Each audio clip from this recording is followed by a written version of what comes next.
Hello everyone, can you hear me? Sound check, sound check.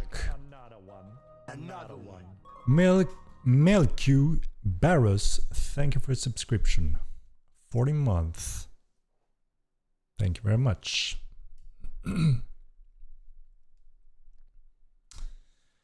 Vicnus himself. Welcome back to Mortal.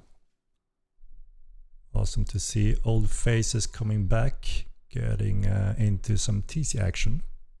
Saw some cool battles yesterday as well, so it's fun for us to watch as well. Hello Nuxa and good afternoon. Whoa. Good evening. How are we all doing today? Hope you're all good. So first siege was a successful defend. Yeah. Oh my God, Was it the one between Another Odin one. Seed and who was it they attacked? Was it Kodor? I don't know. I don't remember exactly who the targets was. I saw some of the videos. I haven't watched it all. I intend to do that. Belson, thank you for the subscription. 9 months. Henrik will have the TC patch and gives us a great new focus to keep us engaged in the game.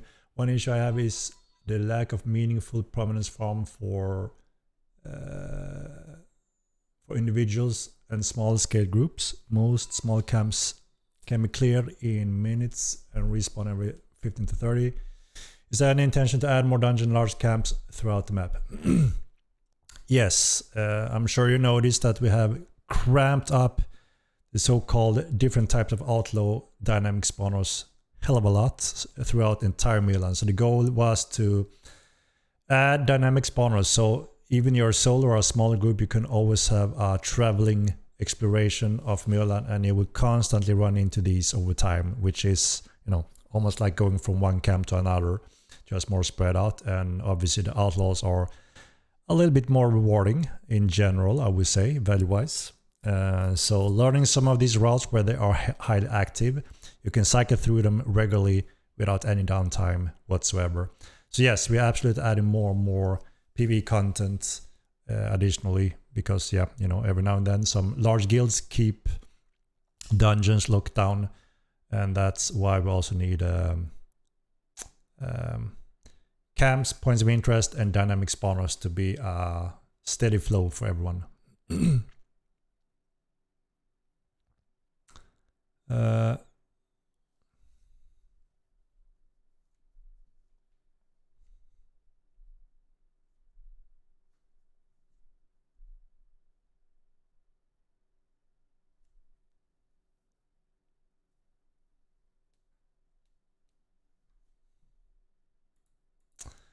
So yeah, we had some previous issues, as you noticed on our Discord as well, when it comes to some of the login issues, but that is thankfully resolved, and things should go back to normal when it comes to accessing, logging into the server. And so far everything looks good when it comes to the nodes that we've been working on, so that's awesome to see, the stability. Makes sieging worth it. No one is sieging because just 40 hours, not 48 minutes of loot. So one of the things that we urge everyone to do is read up about the sieging window mechanic systems. That was, you know, a big issue in the first game that we have in a much better improved state in this version finally. You know, you need to do some investigation preparation to do meaningful damage in sieges due to the siege mechanics windows. That was very much needed. So that's something that people are learning as we speak, we noticed. The outlaws, so we added a new type, which is the outcasts, and those are nearby all starting cities, which are obviously more designed for noob players and solo casual gameplay. And as soon as you head out further, you will run into outlaws, and even further you run into veteran types of outlaws. In the next patch, we also done some balance modification on those based on the data we have been collecting since. So some of the range damage, magic damage have been reduced a little bit, tweaked a little bit. Reaction timer on the outcast and outlaws is also slowed down, so they can't ambush you as violently and give you a little bit heads up to either engage or flee.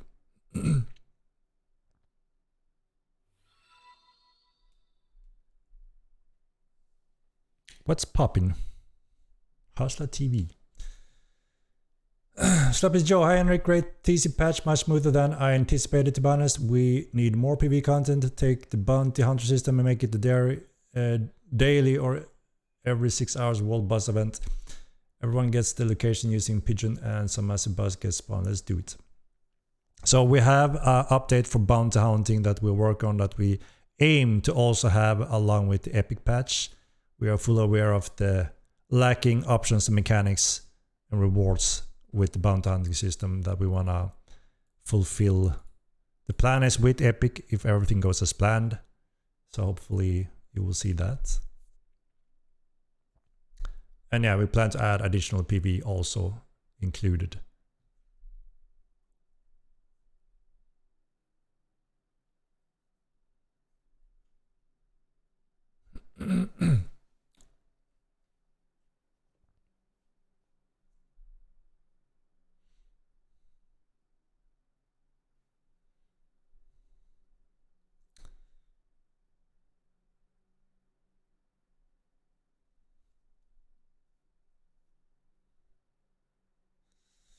Yeah, so I mean, there's quite a difference, even though there are comparable, similar system in Mortal Lines, such as games like Rust, Tarkov, and some of those other games.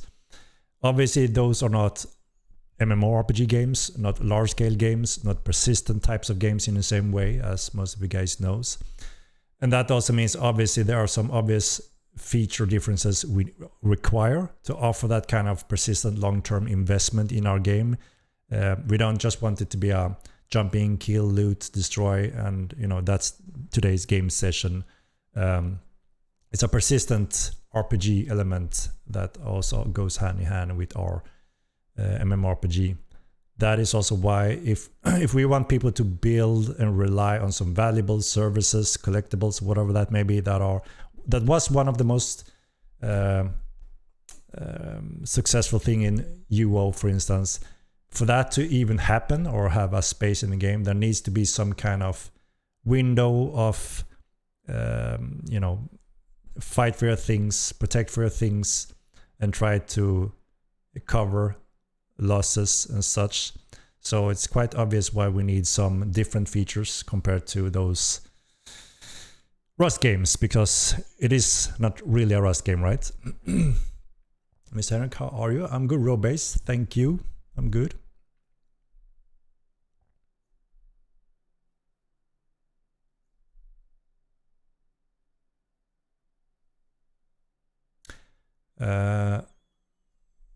Ammo racks on stronger roofs. It's something we're taking note of, and it makes sense. So we have to evaluate that in when it comes to expanding additional options, building services when it comes to TC, but not for the epic patch currently.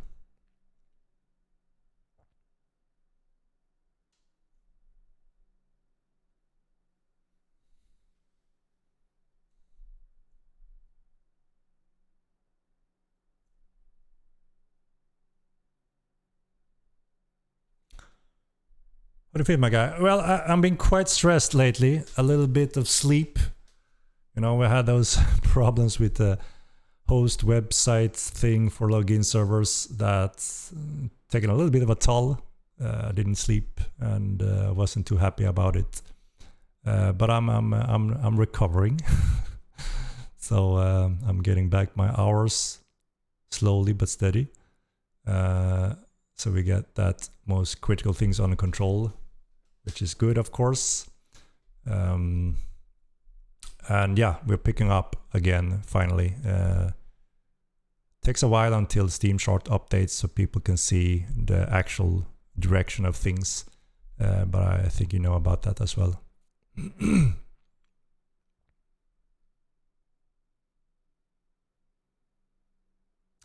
Yeah, people will be able to build their own banks as well, just like in cities. There shouldn't be a major difference from NPC banks and player city banks driven services. Obviously, you can always destroy everything in player-made content.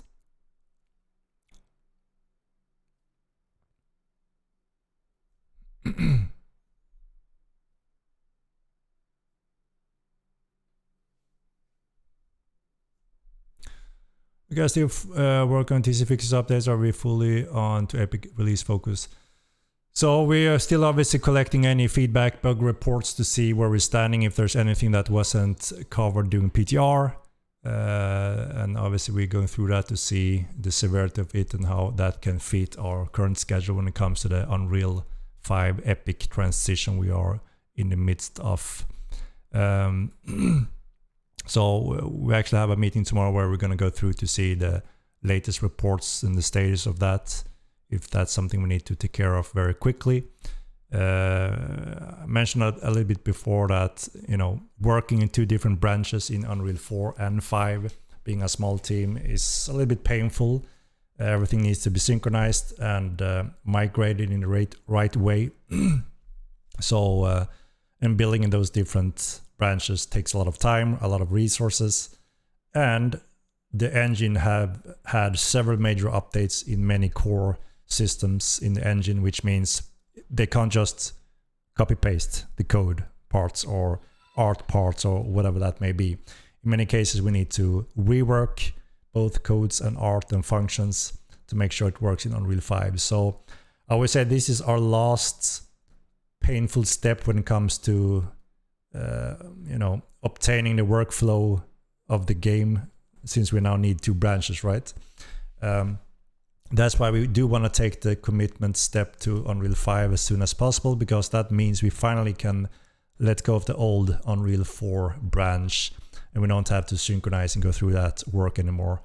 And obviously that will make sure that all the developers can focus on one branch, one focus, one code base, one art you know, package. So much easier, much more efficient. So we want to try to avoid a lot of specifically client updates currently on Unreal 4, because it just wastes a lot of time and days. But obviously if there's something critical, we still need to attend to that, right? But I mean, we are getting closer to the transition that we have planned for. You know, we are aiming for end of October, late October. And we, you know, that's not very far off. We've been working on Unreal 5 in different areas for quite a while. How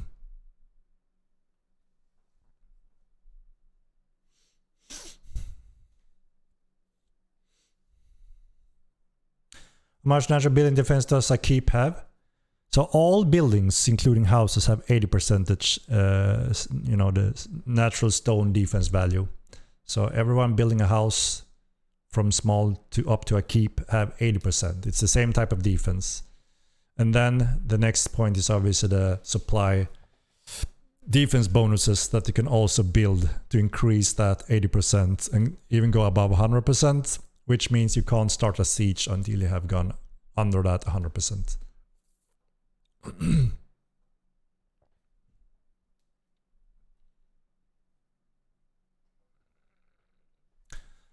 I mean, when it comes to tweaking balance numbers, sure, that's something we can do, right? And I see some pointing out the different time suggestions when it comes to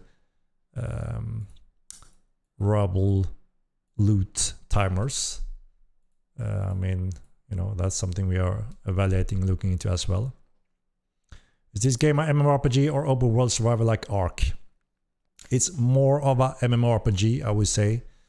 It's a true sandbox MMORPG, first person only game. Persistent in all ways.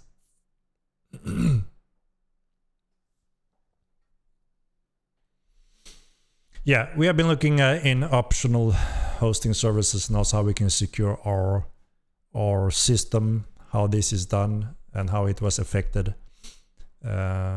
So yeah, it's a MMO single server. Yeah, that's true. Also, it's one worldwide server for everyone across the world. That makes it also quite different from most other MMOs.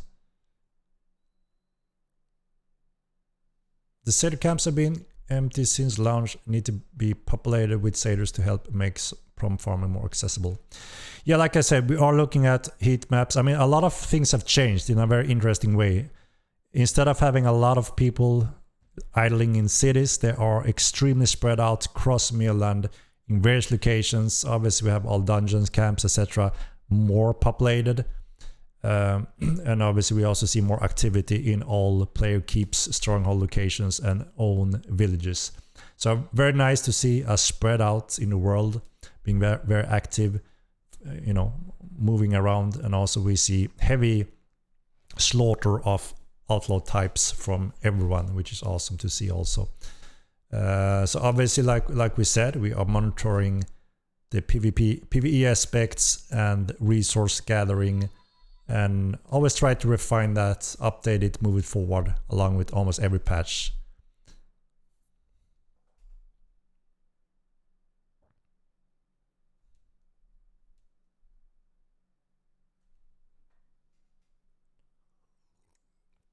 Whoa, that's one sour drink.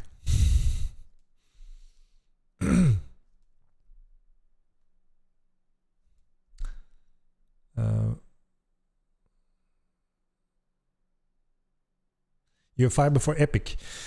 So we call the Epic patch the whole big pack of Unreal 5 transition. So now as we progress, there may be where we want to do a transition over, test the crap out of everything obviously, and have everything in place. So we don't want to do a patch obviously and then, you know, release on Epic Game platform without having everything running just as it should be before we open the gates on the Epic Game platform as well.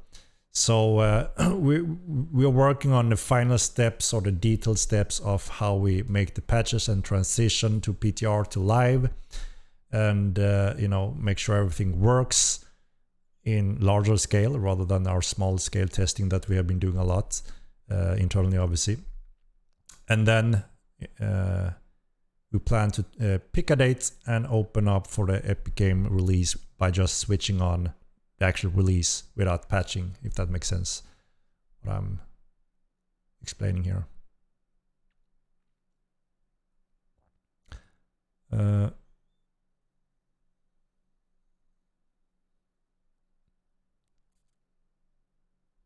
Still on track to release UI5 by 2024.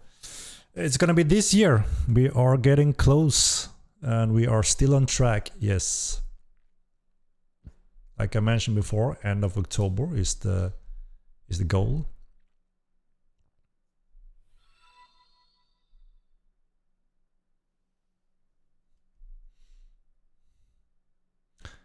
For 8 hours is great.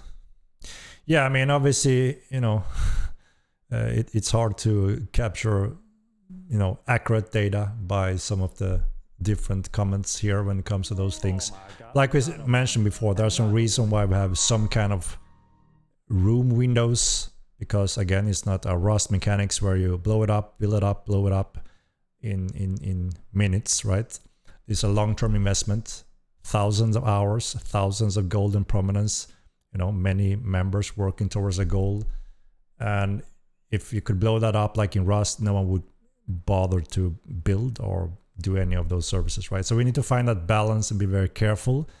It's much safer to have it on the safer side in terms of it is expensive and difficult to destroy and wreck cities rather than the other way around, right? Like, you know, you wake up, everything you built and worked for months is gone when you wake up.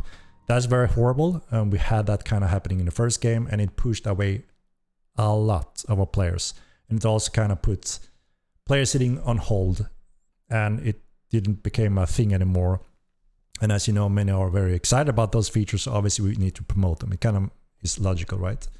Xfast, thank you for the subscription. And I enjoy the patch, TC patch, even though it feels like everyone is just allying into what are essentially 2 mega lances.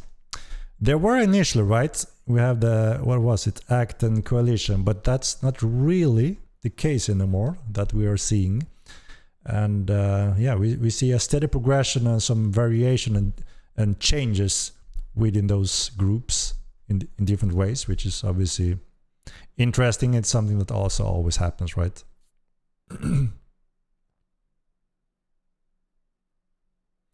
Where's the fishing patch you kept talking about?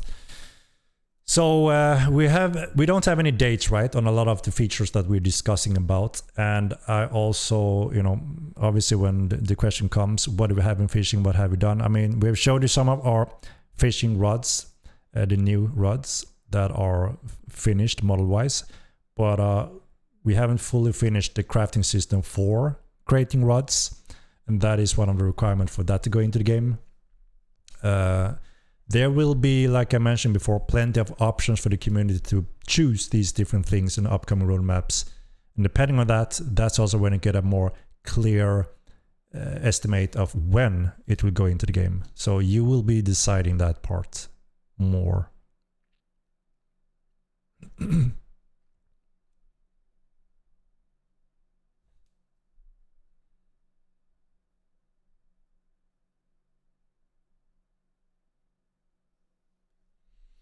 Let me jump down a little bit. Sorry guys, I'm way behind here. Missing quite a few questions here. Let me jump down. Oh my god, yeah, I'm way behind guys, sorry. Right, let's see. Bullhorse and Lycator, that will be later. I can't say when again. They may be also on the voting board. So thanks to you, we will create that upcoming roadmap to see where it may fit. There's a lot of cool things we want in the game early, but it's too difficult for us to choose which one does the majority of the players want more. I mean, we love all of those features, but we want to make sure that the majority loves the ones that comes first the most, right? The new horse armor is not fully done yet. We are doing the transition as mentioned. We showed some of them, right? I even have one to show today. But yeah, the horse's heavy armor will be converted into this type as well.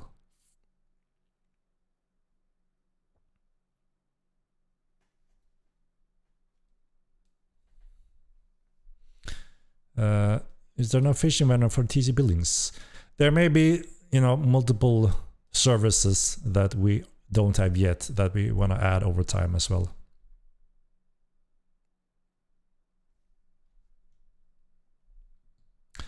I can actually show you what I'm talking about, the armor stuff. Let us move on to this one then, while we are at it. This is really cool. I really like the style of this armor. You've seen some of them going in already. Some of them are finished in the pipeline. We just have to implement the step in a crafting system, the crafting material part as well. But look at this little baby. What do you think about this one? Jungle is massive, indeed. So this is our latest armor type for the Taur Dog, indeed. Rudakov, calm down. We haven't added them to the game because of some balance factors that I commented on before. So before we add some of these heavy armors for those mostly used and powerful pets, there are some balance factors when it comes to speed, right? You know, their agility goes down along with increased defense values. So that's the necessary balance that comes along with them.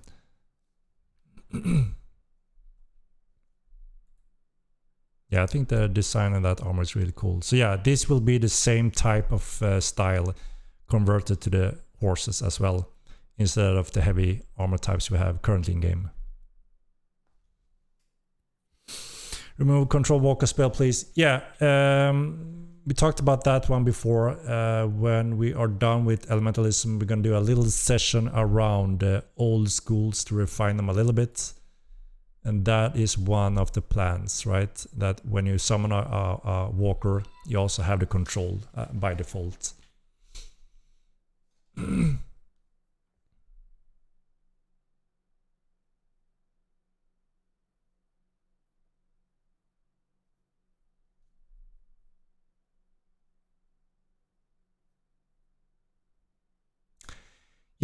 Yeah, it's obviously a little bit strange that AI have unlimited stamina, and there's a few ways of us to combat that, which is planned for when it comes to balance.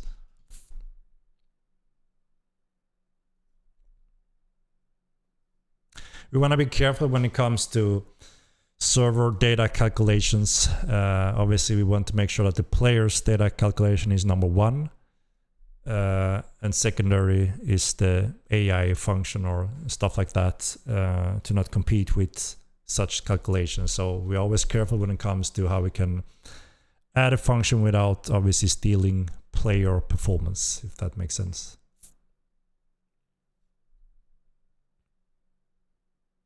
Like the way you pronounce stamina. Stamina or stamina. How do you say it? Stamina or stamina? I guess it's stamina, right?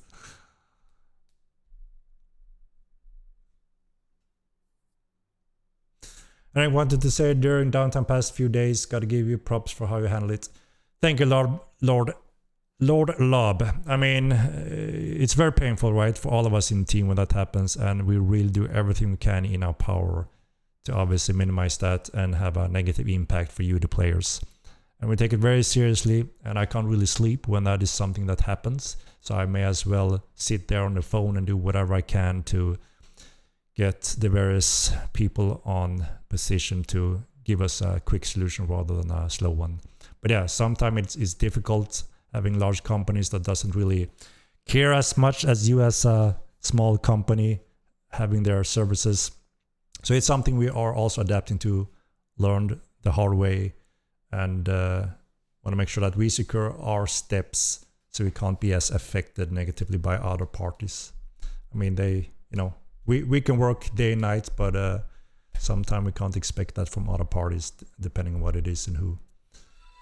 But we appreciate your understanding and support in that matter as well. And we want to have all that in a very good position before obviously we also can enable any subscription down the line along with Epic release.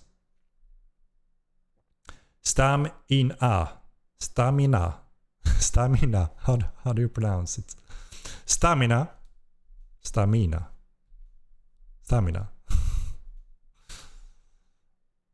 Definitely saw how it impacted you and the team. It's a good job. Thank you very much.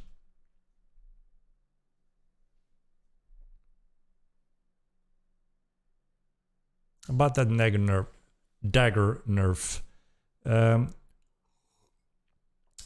As I'm commenting before, we haven't had the full time to analyze it in details, but there's something wrong with the design.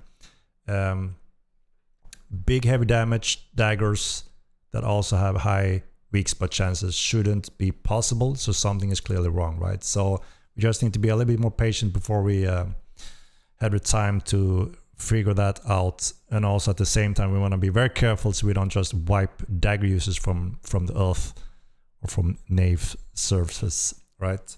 So we are very careful when it comes to such steps, and since the team is extremely occupied, busy with 2 branches, Total Chaos and Unreal 5, we really want to transition over as fast as we can and just have one branch. So we're doing that right now, and as soon as we can, we will also let you know about that progression, and that's also when we can start testing Unreal 5 and be fully on Unreal 5 and just let go of Unreal 4.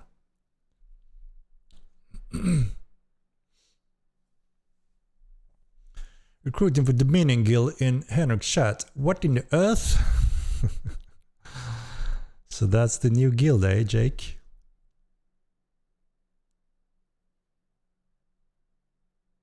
Will entities be writable? No. They are different elements surrounding your body or hovering above your shoulder kind of thing. And they can be commanded to follow you, your friend, or foe. And they have different types of bonuses or utility services for you as a player, or penalties on enemies. So they're not the typical elements pet anymore like there was in the first game. We have enough with pets, right, in that type, and we think it's more interesting to have them as a familiar entity based off the elements. That makes more sense to the school.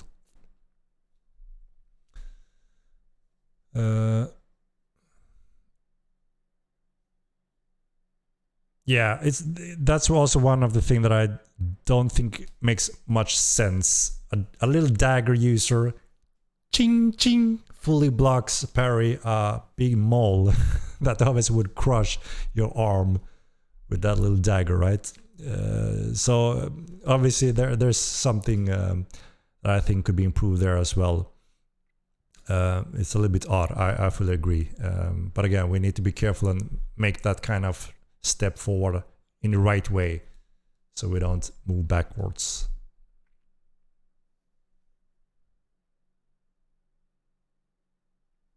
Supply towers doesn't drain or give prominence. They give defense bonuses. We are looking to expand on them a little bit later, where there are some other interesting bonuses that can be added to them that also make sense and make it interesting to fight for them.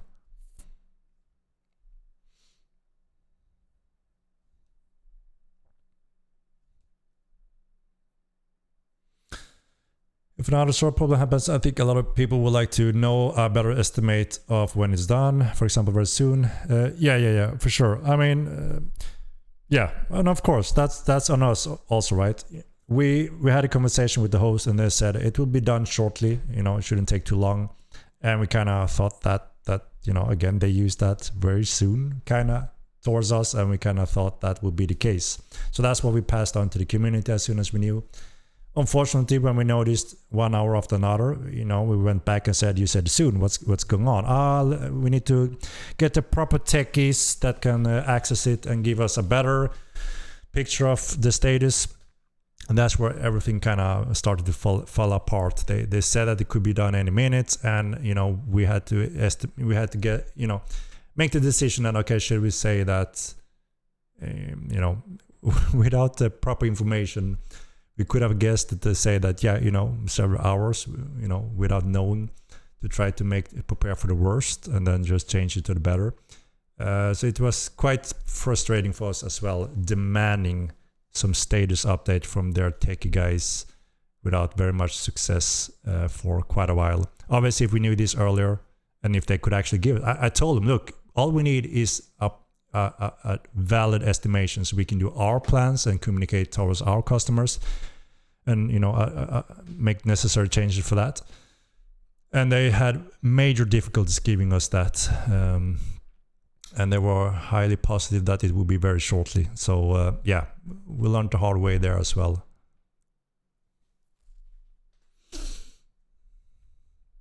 So we tried to make some specific copies on that specific service and see how we can have a fail-safe option if they are to do something similar again, so we don't have to wait to that process.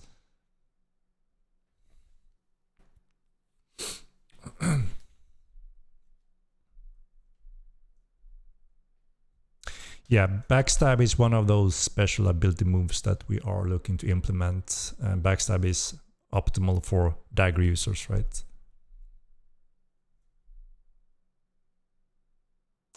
Can outlaw archers and mages miss every once in a while? They're supposed to have a more of a miss ratio, but it seems like that is not really the case. So we have tweaked those numbers a little bit now. We actually nerfed them because they have extreme aim, better than the players, right? So one of the balance we have done there is to reduce that damage for now. Later on, we plan to make sure that the miss ratio on distance works as intended. I don't think it does, actually.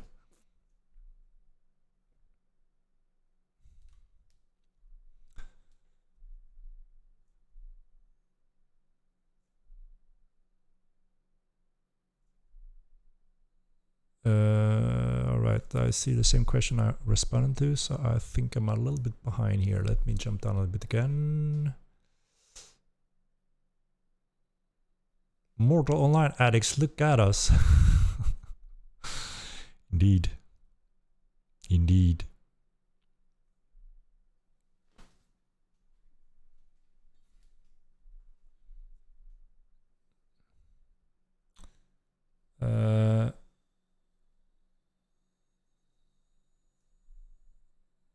Modern line stresses me so much that it causes me to actually kiss my wife and clean the kitchen. That's good.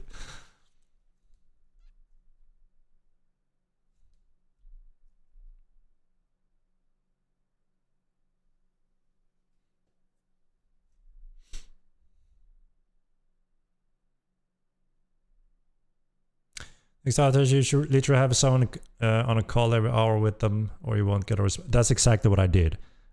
I was sitting on the phone in total almost 7 hours. It became silly, and obviously in the later hours I wasn't too happy, as you can imagine. They were quite patient because I refused to hang up. I refused to get a "we will get back to you," because they didn't any of the times initially. So I get back to them every 2 hours or so.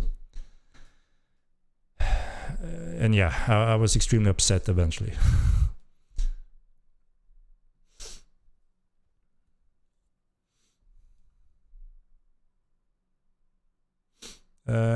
Any chance you guys given thoughts to adding travois, carts or wagons that can be hauled behind horses? Absolutely, yes, we have. And that is also...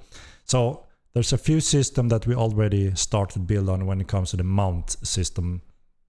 As you noticed, you can be 2 players on a mount. We have the siege machines that also uses these functions, such as you can obviously mount the seat position where you aim and control it, but also, you know, there are positions where you push the machines, and you can stand on a machine, and you can be you can be shot away flying from the machine. It's completely dynamic.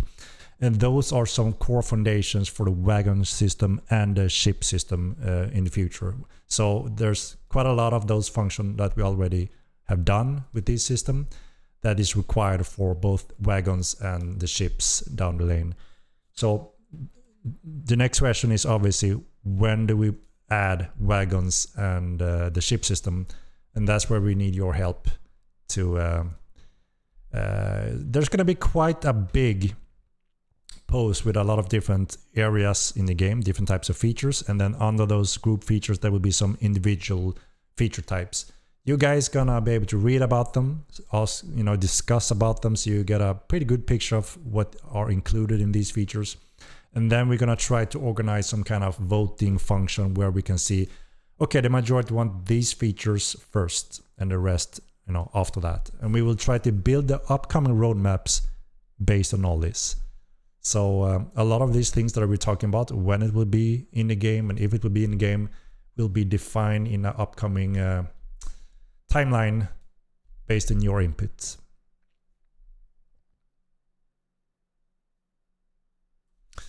There were a few things we wanted to tweak on the Thursar that we think can put them in a little bit better position. They are indeed quite strong when it comes to being the gladiators in the arena, which is one of their thing, right? One-on-one duels, survivalists.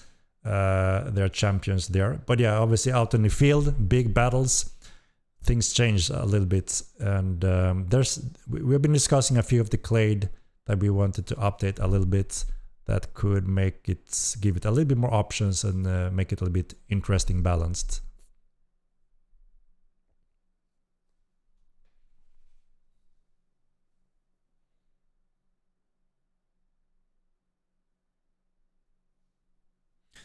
Years ago, some scenery in Red Dead Redemption was mistaken for real life. I hope the same happens with Unreal 5. Next level immersion. I mean, we could build a scene that is easily mistaken for real life. But there's a few things we always need to consider, right? This is a large-scale MMORPG. Already there, we can't decide what the maximum performance cost will be in these locations, like you can in a single-player game, a console game, which means you can put every line of power, all this eye candy into this scene, and you know the FPS and gameplay ability based on that, right? Red Dead Redemption is a little bit similar, right? It's not large-scale MMO multiplayer driven in the way that you can still have a pretty good control of that. And for us, obviously, performance is number one. Gameplay and performance number one, right? Should be fun, exciting, and run as smooth as possible. Obviously, very shortly thereafter is immersive, good-looking MMO. We try to have the best-looking MMO on the market.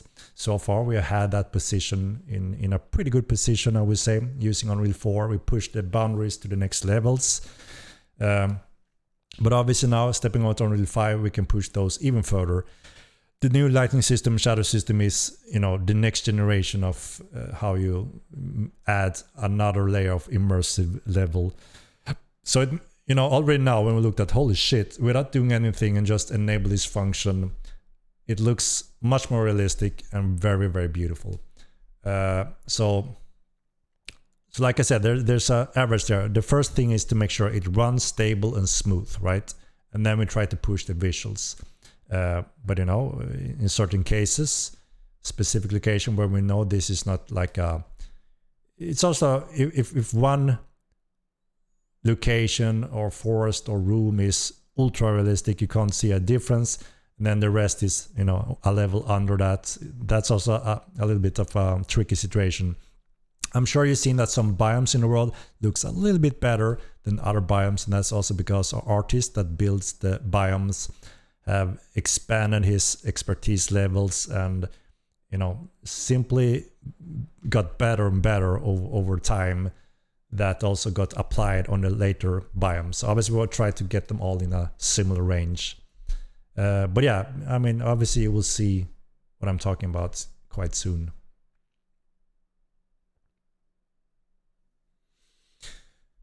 All right, jumping down a little bit here again. I'm way behind. Got stuck there a little bit.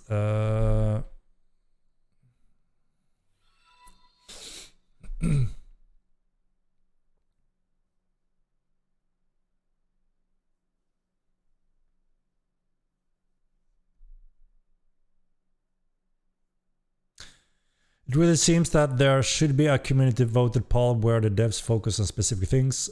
Seen some MMO do this and it works well. Yeah, exactly. And that's what we kind of concluded as well, right? I mean, we have so many features. We're talking about some of them every now and then in streams. People are asking about them. And we have tried to put all the baselines for everything, right? Constructing, building cities, PvE, PvP, all the clade functions, armor crafting, weapon crafting, a lot of everything when it comes to the core base of the game, right? Now when that is finally getting in position along with Epic Game Patch, all the rest upcoming roadmaps are exciting because we could pick anything. It's not that we absolutely need to, we're missing this huge component to be a true sandbox MMORPG that we say Mortal Line 2 is. It will continue to grow, right? So with your help, I think it's simply easier for us to see, okay, here is the interest. This is where the players want us to focus on next. That will help us to deliver those exciting patches rather than having them mixed with, it's hard to know. Obviously there's a few ones that we kind of know, the majority ones because we hear it, but there's so much to choose from, and when we explain them more in depth and details, all of a sudden people change their mind a little bit and get them more excited about various things. So yeah, absolutely. I think that is a good thing to do for us.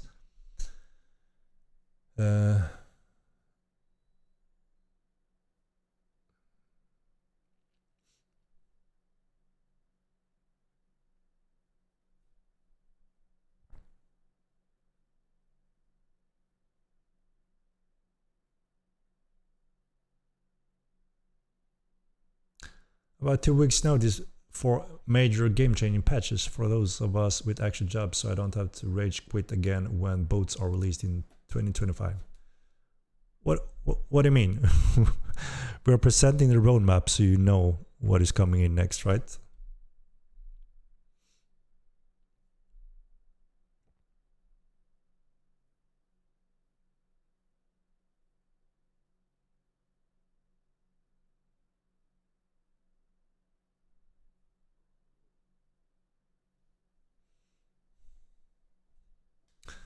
Will current priests instead get refund or trade out? So we're gonna look at that later. We're not in a hurry doing it, so they remain for now, right? You have the options to construct them however you want, and you keep them as they are for houses and stronghold.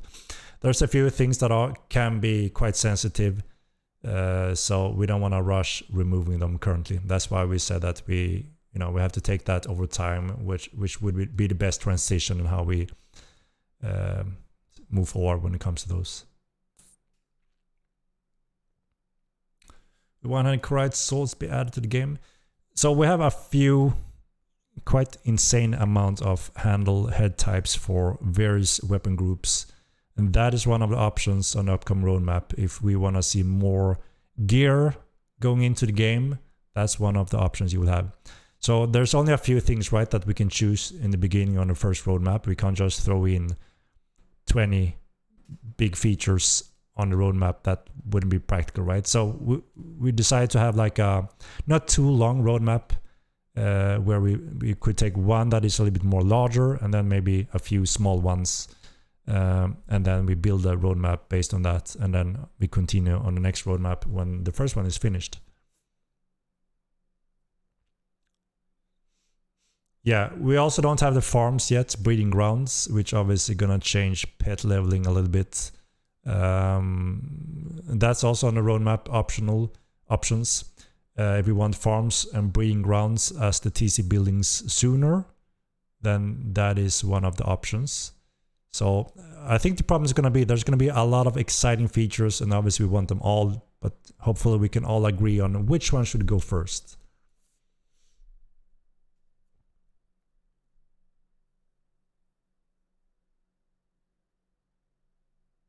So thievery we put on hold for now. We don't want to risk both TC and Epic. We need all the coders involved to secure Unreal 5 first with all the current functions we have, and then we will go back to that. So thievery will be put on the upcoming roadmap option also, along with other features. We're gonna update the current roadmap to show where we are with Unreal 5, and also remove thievery from that one, so there's no confusion. Epic Unreal 5 is scheduled for, the plans are end of October. So we're getting closer and closer. How do we vote? What happens first on roadmap? So we're gonna make a post on the forums. I'm not entirely sure yet if there's any good system we could use for this community interaction. We want to make sure that obviously we can rely on the feedback and the votes and so on in a efficient way. So we need to look a little bit into that to see how we will handle that. But we will obviously make it known. We're going to post it on Discord and forums everywhere, even I guess included in a newsletter. So you will get the information when it's time, and you can go there and read up about the different features and options. And by then we should also hopefully have a way for everyone to make their voice heard. Hey, Chaotic Gamer.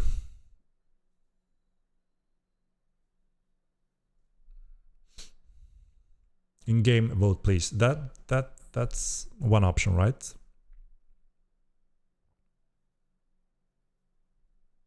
Game is worth a sub, to be honest. Yeah, no, we agree. Right now, it's not. We have had technical huge updates that also affected stability, as you noticed. But those are necessary to get into place to be ready for Epic Games. And the missing things that we think feature-wise that is absolutely necessary for new players will go in that patch. A lot of improvement and polish. So obviously that's where we kind of have to start subscription when we do the release on Epic Game platform. And I mean, already people have spent several thousand players in the game and think it's a awesome, unique MMO game. So obviously we're heading in the right direction, right? And hopefully that little beer and donuts once a month is worth what you're getting in return. That's the main goal, right?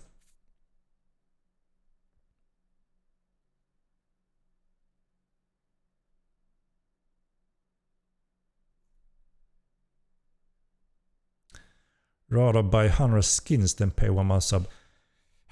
It's sad to hear that, because I would hope that most people would want to have quality game experience and rewards and services for one small fee rather than buying all cool stuff, microtransaction, locked content, pay to win, all that kind of stuff, right? That just ruins the gaming experience, which actually seems to be the majority that agree with that currently, which is obviously makes us extremely happy, and that's what we're aiming for. But if we're wrong, we are wrong, right? But I strongly believe in all of us MMO fans out there that we can get a better game with exactly the same access to everything. Player is in charge of everything, and it's one low fee every month, and that's it. And yeah, so far, we got the support by you guys. That is something you also agree on, and hopefully that is the case. Summon is the best option for this game. Sub is far superior to MTX. Absolutely prefer to pay a monthly sub than microtransaction nonsense. Stick with the sub, Star Wars. Yeah.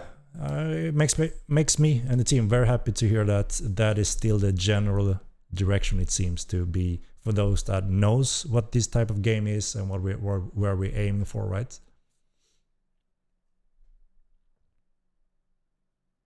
Waiting for the Unreal 5 update with huge interest. Yeah, it's exciting. It's a very exciting big upgrade for the entire game, obviously.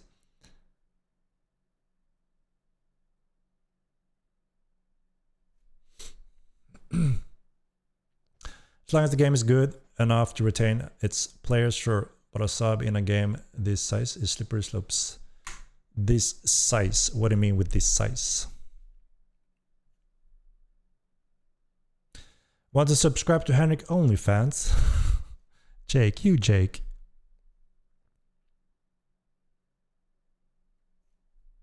So what are the veterans items for MO1? So we're getting our veterans system eventually. So there's two things in this veteran system this time around, and it's a little bit more elaborated and give you never-ending progression on your character. And I know Jake gonna love this one. Obviously, everyone that kind of wanna feel that kind of never-ending progression without obviously giving you the PvP power that wipes everyone else based on levels. That's not gonna be the case, right? But there's gonna be a very nice natural progression. That's going to be on the discussion for the upcoming roadmap, and I want that to be early on because it makes sense, but I could still add it as an option if everyone says, well, we think this one would go before because it's so freaking exciting. Obviously we'll make it happen, but I think many of you will agree that should go in early because it helps your character to continue to develop and progress.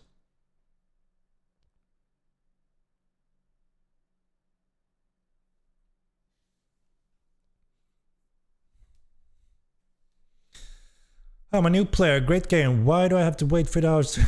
Expectation. I've seen your post about the 48 hours. You don't have to keep spamming it, right? We're seeing it, so it's okay, guys. I see you for posting it non-stop. I heard you, and like I commented on it before, I commented one more time, and that is that yeah, we may have to tweak some of the numbers, but we like to not rush into changes, rush into balance when they're new. Also because quite often players have changed their opinion after a few months when they actually got deep into it. How many things have been sieged so far? You see what I mean, right? One. So that's why we shouldn't rush too much. You remember this from other things we added as well, when you said, wait a minute, I changed my mind now after actually 2 weeks, but my first day, oh no. Do you see what I mean? We heard your feedback and we are fully aware, and like I said, it's quite easy for us to tweak these things, right? But we want to start on the safer side and follow it safely and carefully. And I think most people think that could be a good idea. Hopefully. Makes sense. I think it's hilarious that mostly surrogates that want to reduce the timers and looting. Yeah, depending on where you are and what you're doing, obviously this opinion also changes, right? So that's why we need to be a little bit careful and not just jump the gun when we see 4 people spamming it to death like it's doom is over the clouds. You know what I mean?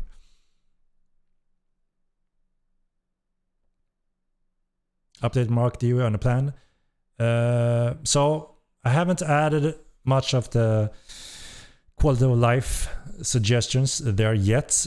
Maybe we could make a pack that have a punch of these, a loaded pack of these things. So maybe that would be a natural thing to add on the roadmap, right?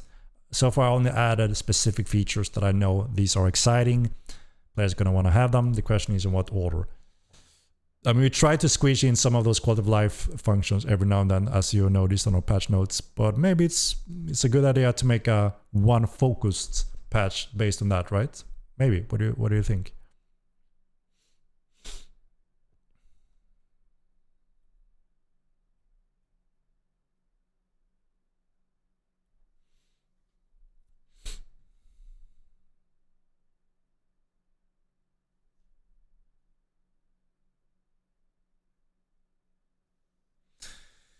QnA options such as API and up to the UI market. Yeah, there's absolutely very many good suggestions when it comes to quality of life, the market functions. Let's see then if we want to do a one pack that is we call quality of life updates, and we see what that could include. Quality of life is the most important thing in this game. I mean, depends, right? If there's some very big feature that everyone will love and want to play, and then we get thousands more players that want to join in to participate, that may be a big impact for the game and give us more resources. We can do quality of life even faster, right? I mean, there's no doubt that we want these quality of life updates, and it's really good for the game. But it's also more like, okay, we can do the trades, we can do this, but we can do it more efficiently by these quality updates, right? So I fully agree with that. But as long as we are a small team, we still need to focus on where do we spend our upcoming months? What do you want to play with? So you actually think it's worth supporting the game by paying a subscription and enjoy the game moments, right? We want to make sure that is under control.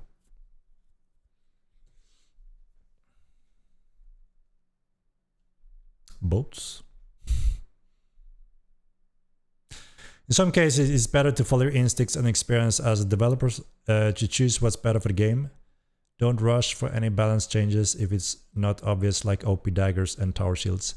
Yeah, I mean, we always have that in, back of our mind. Obviously, we have some experience and knowledge over the 16 years of running Mortal Online.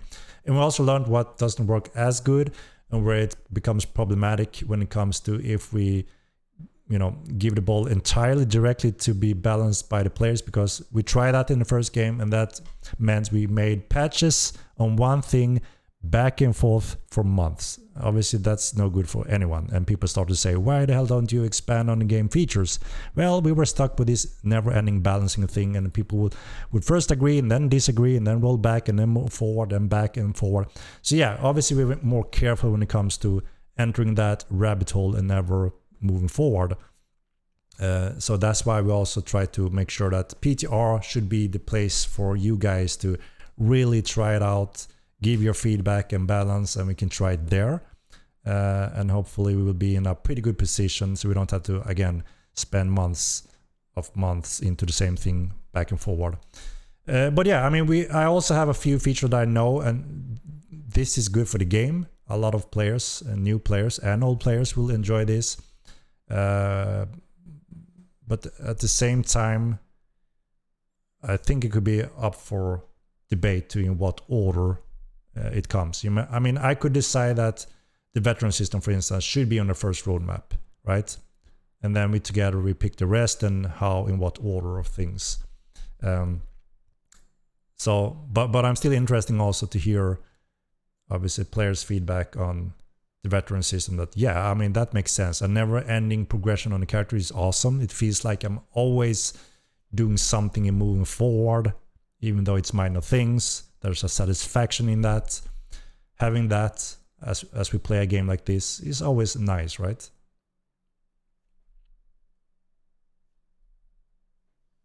Bard is another one. Ships be needed is another one. Big system.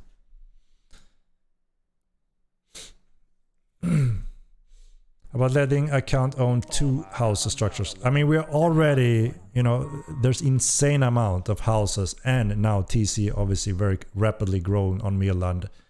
And that's one of the reasons we have a big world. We want everyone to be able to participate in building stuff because it's a big thing that many are interested in. At the same time, we can't just add empty, boring football plans all over the world to give this to the players. But there's a natural balance also. You can occupy quite a lot in TC with one account using even a house to claim that land and start building some stuff. And of course, we haven't reached the other continents yet when it comes to that. The world isn't fully filled yet with structures, but I'm sure it will be quite soon. It's growing every day with a lot of buildings. Eventually, Mirland gonna be occupied, right?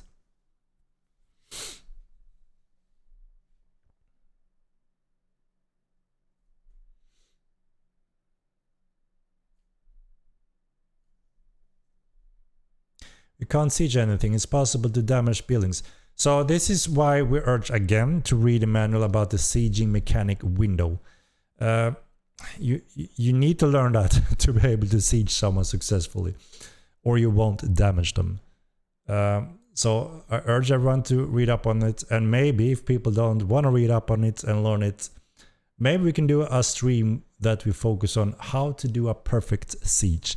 But that is obviously player knowledge, right? And it's, there's some basic rules you need to learn to do a successful siege.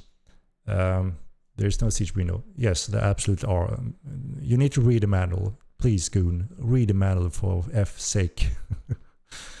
We implemented that, and I even went through it once, but that was before we had it. So I know it's hard to, remember that.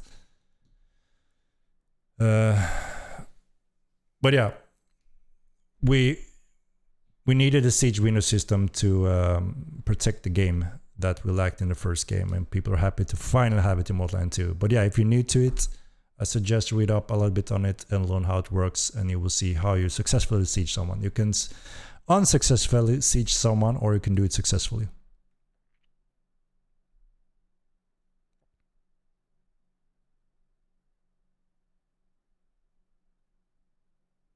How housing work for unsubbed accounts. So you need to pay your upkeep to obtain your house, and that will be linked to your account.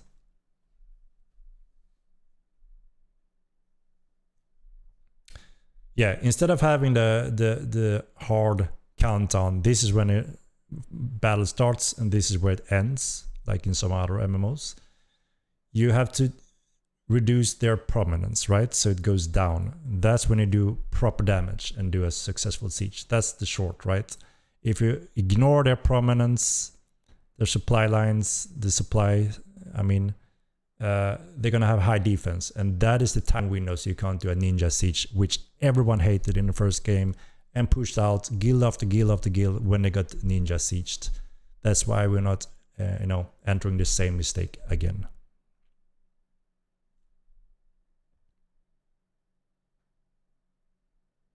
Yonta, that's gonna be taken care of.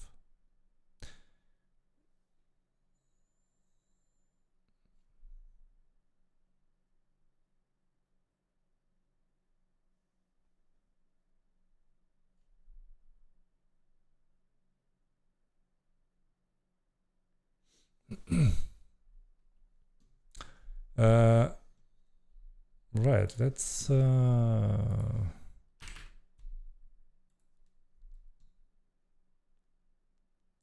anything less than 6 hours in course ninja sieging. People sleep, have jobs. Yeah, we had months of discussion about the problem in the first game, and that's also we had a lot of discussion to fix that with the siege mechanics in Mortal 2.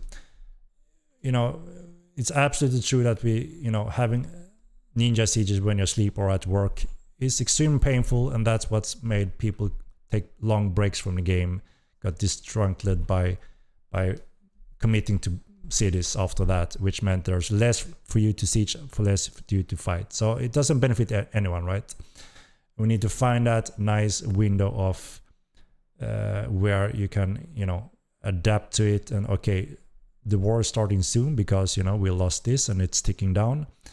And there's some time for you to cover that and fight for defense.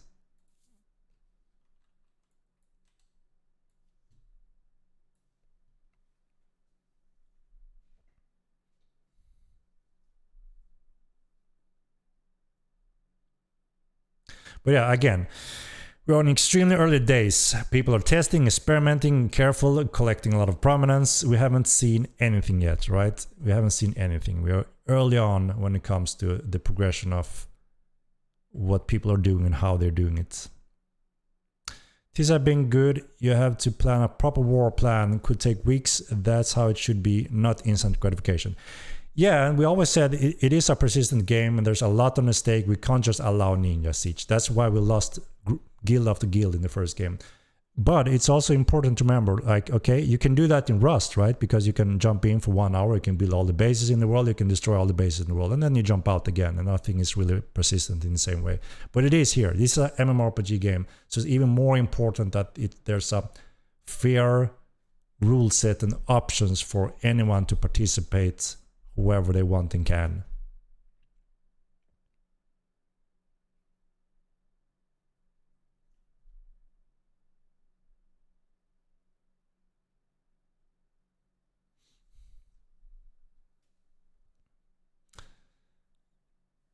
I mean, you can siege without a ninja siege, right? It's not that hard, actually. If you see how the supply works, you can prepare the war a little bit ahead of time and then do your siege.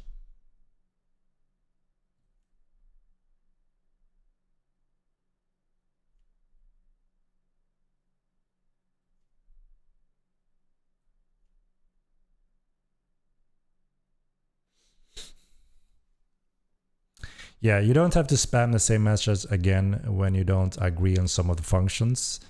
Again, this is a large game. We are thousands of people that are passionate about the game, and sometimes we all can't agree. That's a given one, right? But I think it's important that we start to take some responsibility that this is our red line. This is the general direction and core rules of the game. And then, there's always room for obviously a lot of disagreement in the various groups and play styles. That's natural, and it would never be perfect. We can't make everyone happy, right?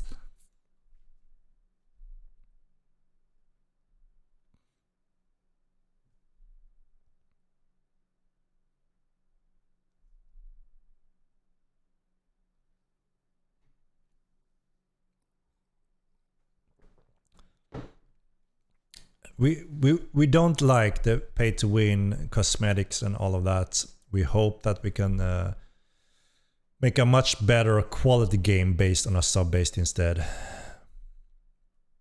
We will see, right?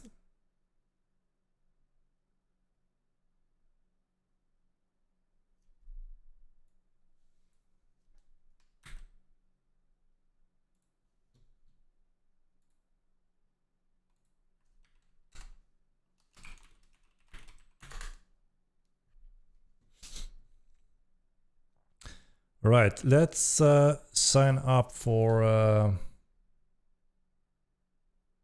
this one, shall we? I think it's time. Explanation mark MO2, and we will start sign up.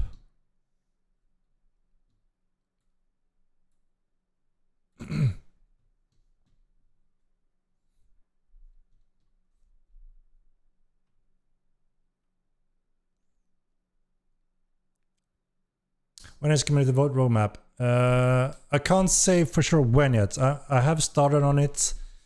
So soon, I guess. I'm gonna address it in a upcoming stream as well. Like, to go through it so everyone get the notice. I can't say exactly when yet though. We need a little bit more time. Both in, I need to put the explanation of them, cover them all. And next to my daily stuff. So I'm working on it a little bit now and then. So we will see when it could be possible to make the post. Yeah, it will be regionalized subscription fee. Hallam Jonas.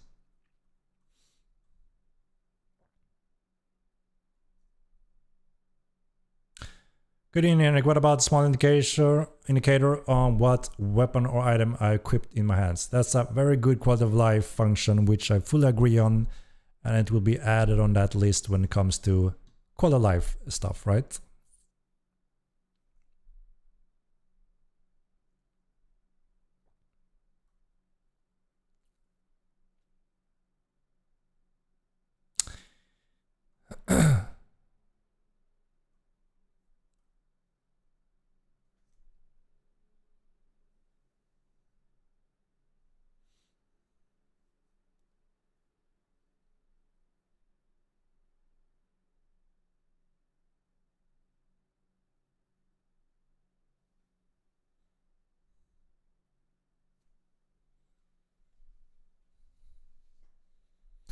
Adding a raid window to a war declaration to prevent ninja sieging but allow loot drop instantly.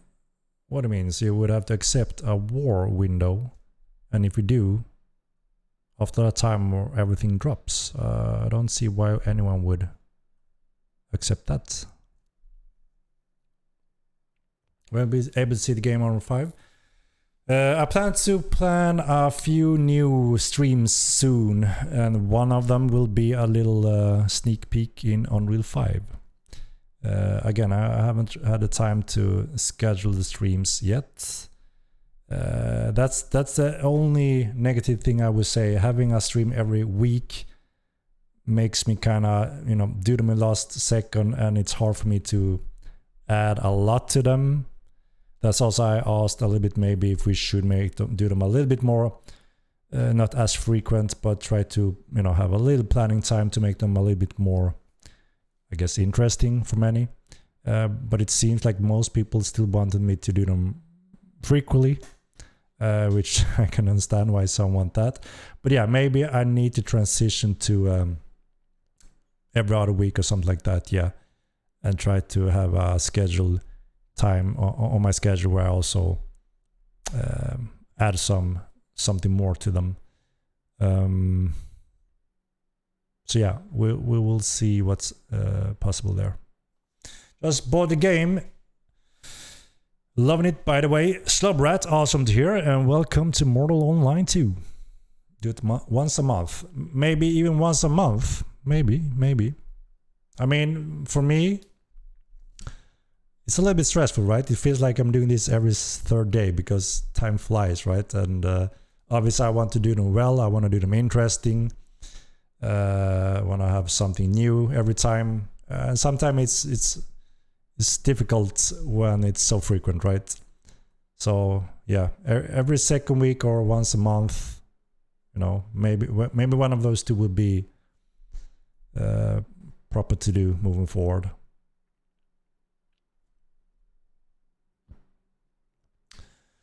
Same, bought 3 of my body's keys the other night after clean stream the TC. I'm excited to be here. OG Cave TV, that is awesome to hear, and awesome that you found a game through a clean stream. I did watch some of it as well. I'm gonna watch his and Bruce Twitch videos that I missed live. I saw a little bit, and I heard one of those siege battles was just epic. And yeah, awesome to see that new players see the game for the first time and see that this is quite a unique MMORPG. We try to offer something quite different from most other MMOs, and it may demand a little bit more from you, but that's also one of the beauty, right?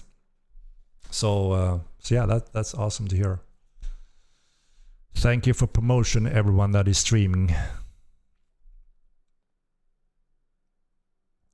Me, myself, and I watched J45K live on Twiki, and I had to buy the game. Love it so much.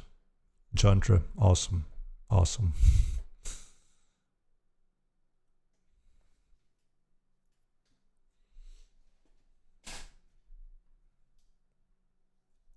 I mean, the siege, people haven't really committed to big sieges yet or dungeon. Like I said, the majority, we are monitoring everything. The majority have been obviously farming and collecting a lot of prominence, trying to secure their bases. Obviously, want to expand their guild ranks and all the options they may have. And there's been some small sieges. There have been some house sieges that got wiped very quickly. They didn't see it coming. Yeah, we had this siege between Kodo and who was it? Who was it they attacked? Which was quite a large siege fight.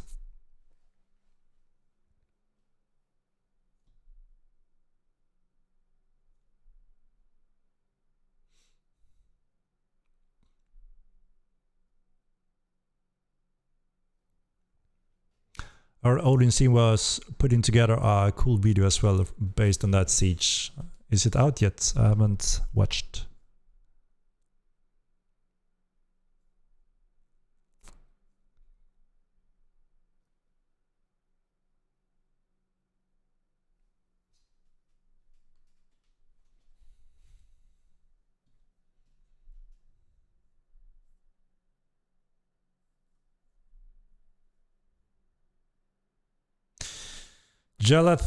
Jalethal. First impression of the game reminded me of Daggerfall, and that is huge compliment. This is what Asus should have been. Excited to see Unreal 5.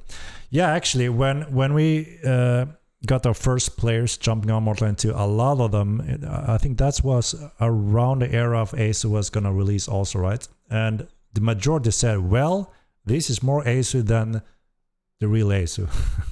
Obviously, a nice compliment. I fully agree. Elder Scrolls is a big company, awesome IP, awesome games. So yeah, that's awesome. And yeah, obviously Unreal 5 gonna push our boundaries even further. Odin City Empire versus MKRG Black Lotus Alliance. Ah, okay.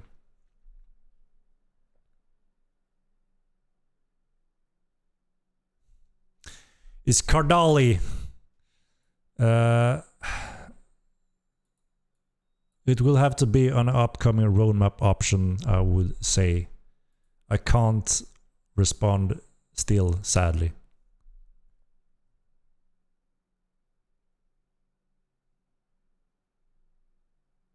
Fair enough, Odin Seed and others. Awesome battle.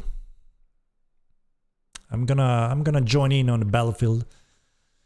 Maybe on a underdog side, just to enjoy some of the awesome battles. I'm really missing it since the combat beta days. I was very frequently active then, and I'm missing it. But obviously, it's been extremely busy lately as well. Hopefully, there will be some more time eventually.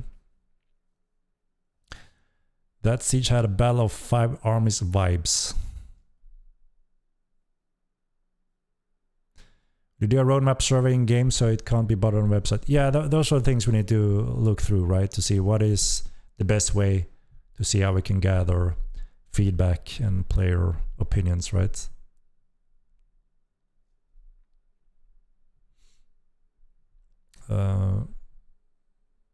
Anything you're excited about getting added soon, feature-wise? Whoa, I mean, just looking at my documents where I try to collect exciting cool features that I think will be obviously, there's both short-term and long-term, and I collected them there to help with building the, like I said, the community roadmap discussion, right? So I pulled out the main ones that I think these are good, are going to be popular, and it's good for the game, and it caters for many different playstyles and players out there. And that list, there's something exciting with all of those features, I would say. Picking one of them is quite difficult because it's also one of the things that I love. I can often, go back and forth between different things and styles and enjoy them. So obviously there's quite a few features that I would just love to cycle around as well. And if you get a little bit tired of one thing, you can go do another thing, right? That's also one of the beauty with a true sandbox game, where there's going to be so many features over time that If you're tired of battle and you want to take a little break because you're exhausted, you can always chill in the tavern and play some poker or blackjack with your friends, socialize and just chill.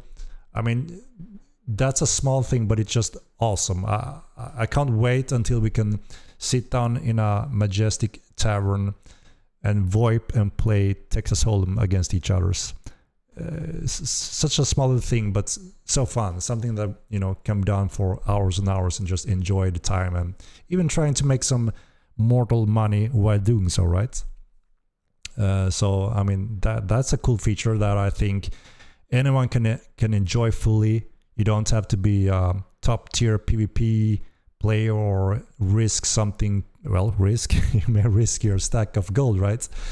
But you know, stuff like that just adds to the game world, so you can do whatever you want whenever you feel like it, right? Maybe become a professional poker player and make a good living in Immortal.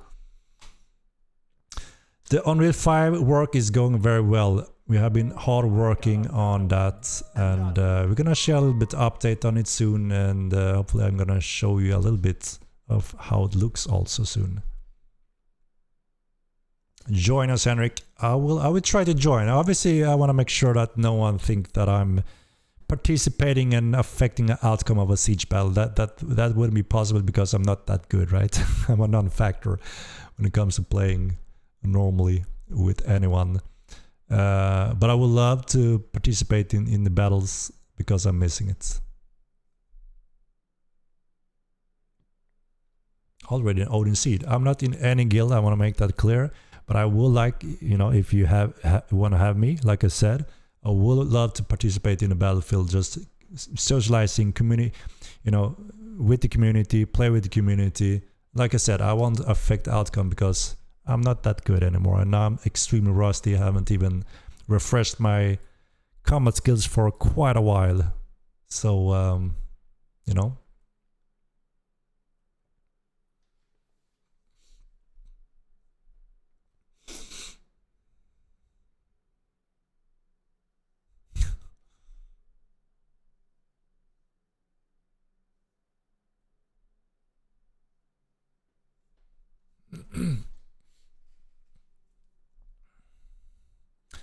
Do you plan on changing the outlaw spawn rate? I really like how it's now, and request you don't. So what we have done a few tweaks on it. So the outcasts and outlaws have a slower reaction time, and their ranged and magic damage is a little bit reduced. The outcast is also a little bit slower when running around, because they're meant to be for the noobs, right? So they're not too overwhelmed. So those are some of the tweaks we have done to just refine the balance a little bit. But we are following up. We want to make sure that when anyone, group or solo, explore the world, travel the world, there should always be something exciting. And obviously the further out, the greater risk, but also the greater reward, right? Mini games will be fire. Yeah, exactly. I mean, it's such a small little brilliant thing. And like I said, that's why also I like a true sandwich game like Mortal Online. Every now and then, you know, you can be, you know, exhausted by something, but you can always do something else, right? Or wanna try another field. And I think table games, social games, works perfectly in Mortal Online. It's first person. We have VoIP system and soon VoIP. And again, soon in Unreal 5. It's just going to be brilliant to sit there, chill, and win or lose some money while doing that and have fun with players. So yeah, that's we're going to present that one, and I hope that the community agree that it's time to add some of those table games soon. Because anyone can enjoy that also, right? We're going to have low tables and high rollers for those that are rich, right? So anyone should be able to participate. And maybe, you know, just imagine this tavern becomes popular and cool. Every now and then after your adventures, you go in there and, you know, you get to know the people because they're always hanging there. They're, you know, the common customers or common players. And you play poker, blackjack, and just socialize. Just chill, right? I would love to see that grow. Wait, that's fire. That's gonna help my gambling addiction in real life. That's good too, right? You know, there's still the stake on obviously the in-game money, right? So you have to be careful by not gambling away all of it, right? But you know, better in-game money than real life, right? Let's play Hold'em for prominence. Mortal Remix, thank you for the 10 month. That is awesome. Appreciate it.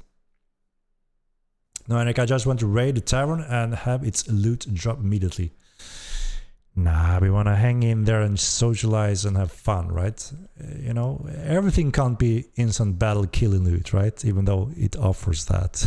we need everything in this majestic sandbox, right? A dimly lit tavern, Henrik blowing smoke rings while an argument bar plays a jaunty little tune. Exactly, that's the mood and settings I really want, right? So we can do those socializing different things and play some games. Oh my god, another one. Mathematizer, thank you for the prime. 11 month. Impressive, impressive. Thank you very much. Y'all adding poker? Yes. Texas Hold'em and blackjack. We absolutely need. And then again, the list is endless. What do you want us to add? Chess, other types of games. We're gonna have dice also, a very set of dice, right? And then, you know, the list is endless depending on what we want and when we want it. Yeah. When I'm on the field, I'm obviously not gonna bring any premature weapons like that. That only happened on PTR for the fun of it, right? So you don't have to worry about that. When the Sword of Tears drops from the sky, it's going to be a relic, and obviously it's free for all to battle around that blade.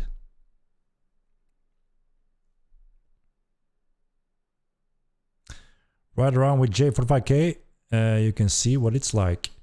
Yeah, but he preferred to be a lot of solo, and he's good at that, right? But I see create his own new crew now. But he's also a main murderer character, right? I'm not really a main murderer. I like to chill, I like to socialize, and obviously I can't kill my child's citizens, right? Hire bad company will work for money. All right, all right. You never would have impacted the outcome, Henrik. No, I wouldn't. I agree.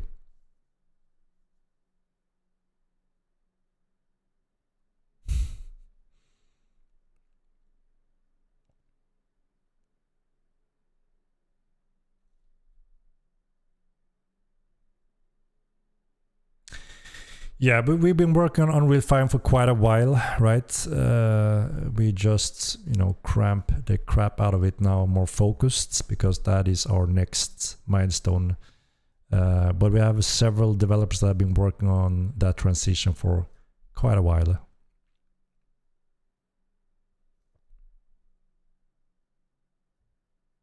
It shouldn't spawn 5 of them versus solo player.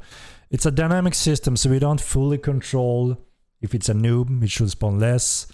We have nerfed the outcasts, so new players should learn and be able to handle outcasts. And they're also a little bit slower, so if it becomes too difficult, there should be some fleet chances. But yeah, we are following up on it, right? We want to make sure that those are in a good position for the Epic Game release, where we also expect more new players to show up. And we want to make sure the new player experience is as good as possible. Like I said, we slow down their reaction timer, so if they jump you can decide if there's 5 and you know that's a tough one, you can flee directly and have that flee edge. They are quite fast reaction today, and we slow them down for the next patch. When is planned to put in these table games? So they're gonna be on the what we call the community roadmap discussion. So it's up to you again. You see, now we're already getting to so many cool features, right? So obviously it's gonna be a challenge and difficulty, I think, for us to pick which one. I mean, I can't just pick one out of this whole document where I have them collected so far, because I know these are all high value for a lot of players, and I struggle picking one and which one should be first. There's a few obvious ones, but a lot of them are difficult. So that's why I think it's obviously a good thing to let you guys make your voice heard and see if that helps us and make it easier for us. VoIP, yep. We have a cool demo on that also already, the VoIP system, where you will be able to use either your phone or webcam to capture your face motions.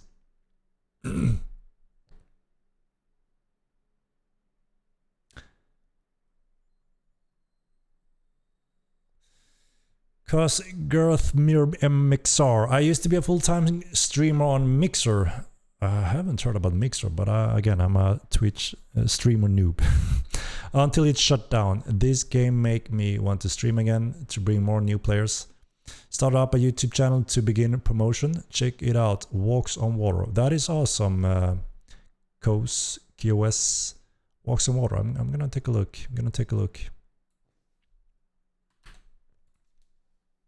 I mean, word to mouth word spreading awareness of the game when we reach the Epic Game release, where we also have the improved new player experience. That's going to be very powerful, right? So together, I think we can also help making people aware of the game, show them the game, and then, you know, obviously the next step is can they handle the game.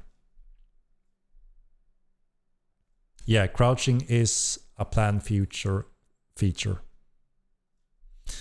I'm very excited for the game and what is coming next. Please, before we add anything else, there are so many half-broken systems that will be...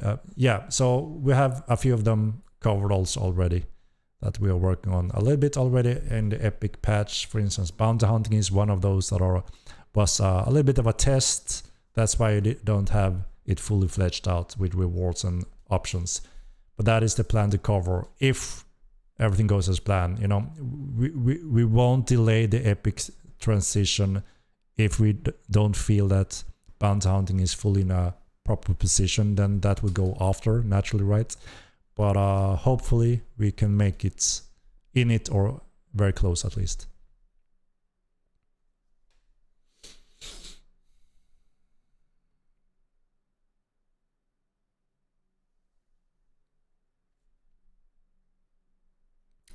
These pickpocketing and car players.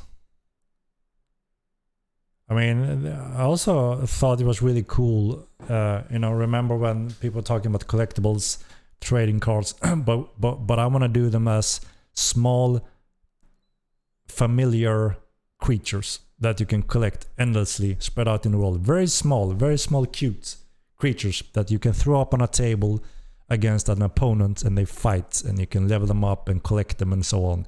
A very cool little feature, right? And you can be the champion of the little ones if you sign up for that. I mean, that can also be built and expand into infinity. And you can collect them endlessly over time in the world, from rares to common to unique. How cool is that, right? There's so many small things that could be really fun to play around with.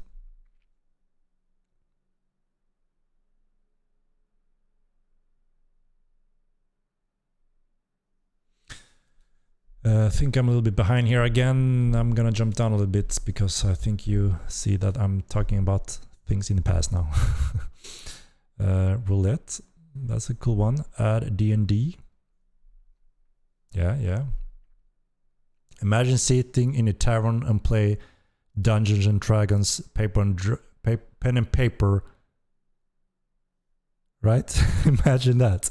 With VoIP and VoIP sitting around the table, and you're a dungeon master, game master, and playing with friends. It is crazy what we can do in the game world eventually, right? The Relic War is one of the votable options on the upcoming roadmap. How's it going to drop from the sky? It's still in our bank in M1. That time era is in a new time era, you know, so it's gonna drop.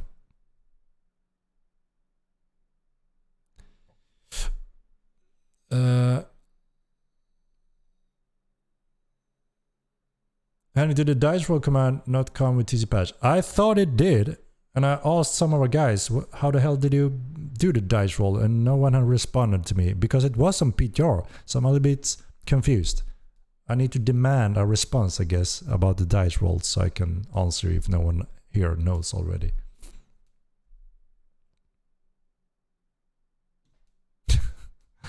Sylvan, I didn't mean to call it kids. You know, it's a metaphor for Modern Line is kind of my baby, right? And you're all citizens of that world project, right? I don't know how the hell I meant to phrase it, but you know what I mean.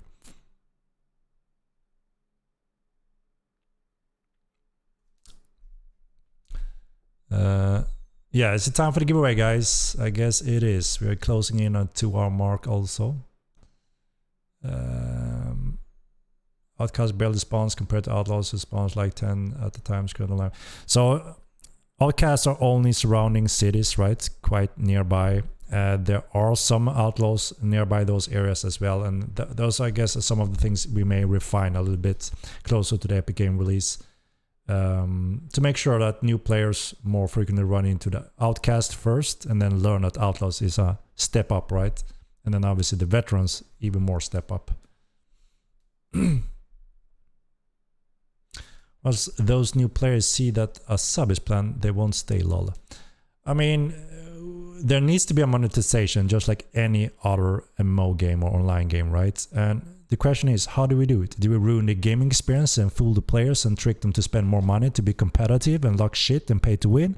Or do we make a small fee everyone can accept and allow, enjoy, and be fully master of control of everything and compete on the same level and get everything for free, all expansion for free, and enjoy the game and don't fuck up the gaming experience? What do you choose? What do you choose? Make it known. Spread the knowledge. Spread the word. You see what I mean?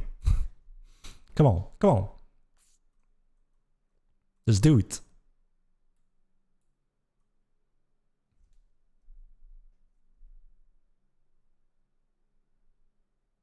Damn, that got spicy. Knowledge is power. Wait, all feature content will be free? Yes, all expansion and features we ever release will be included as long as you have a subscription. That's all we need to make it happen, right?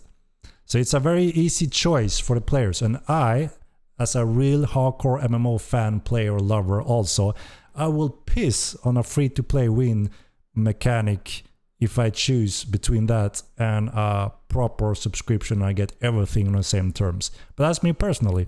And I hope the majority would agree, and that new players that are used to the new crappy models, so to say, would step up and see that they're fooling you. Let's get a better game. Let's freaking do it. Come on, man. Not free, just included. All other MMOs, look at World of Warcraft. Every single expansion they charge money for, right? We're gonna give them for free. You just need a subscription. World of Warcraft also have a subscription and sell their expansion. We don't do that.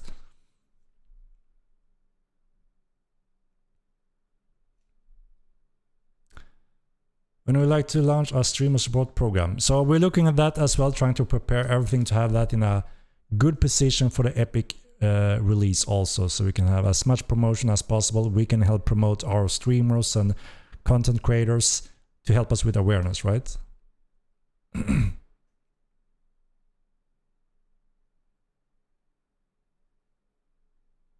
Why don't you just sell rainbows, unicorn, flying carpet mount skins like every other MMORPG these days?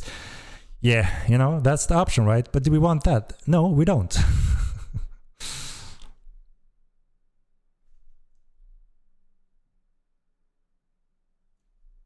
No, WoW didn't give the dagger nerf. These are the con artists. I mean, they have some high business psychology working with the business models, right? And obviously they are really good at it and they do it very well. And I see why a lot of those models and free-to-play and all that works, right? But I will love and hope that we don't have to sacrifice anything in return for that. And we, the players, benefit from having a better game, you know? Someone without microtransactions is the best option. World of Warcraft, all hail Mortal 2. willing to pay the sub so long as the game continues to be fantastic. Yeah, and that's the thing, right? I mean, obviously, hopefully, with a good amount of player population, steady growth that we can handle, and hopefully have the support and that the players feel it's worth return paying subscription. That would obviously also give us more resources, right? And more resources means you will get game development better and faster also. So it goes back to the game.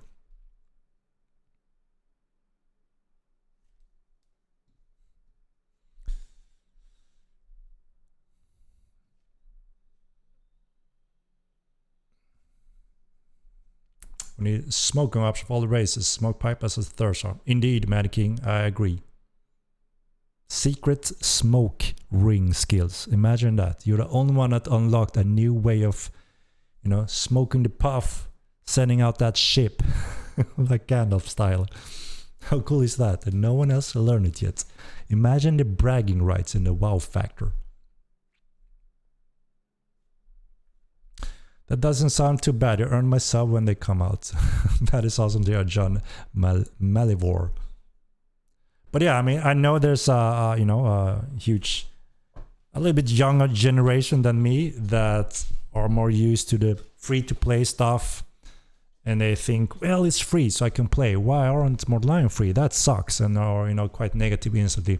We see that, and hopefully we can overcome that and kind of let them see why do we want this? Why is it better for them as a player in Mortal Line 2? So that's something I hope that we can cover in a good way together. Because obviously if I say it, people don't care, right? Maybe. If you, the player, say it, it may have a lot of power, right? Because you're real players.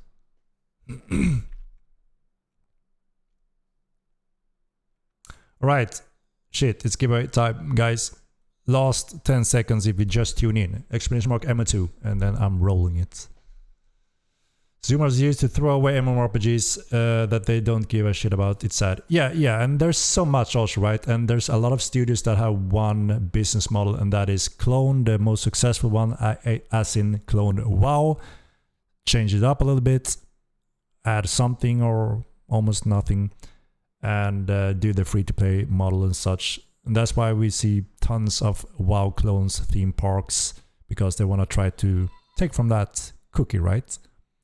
And the companies and the leads in those companies see where can we make most money. They don't care about anything. They want to make the most money, right? And that's their job, right?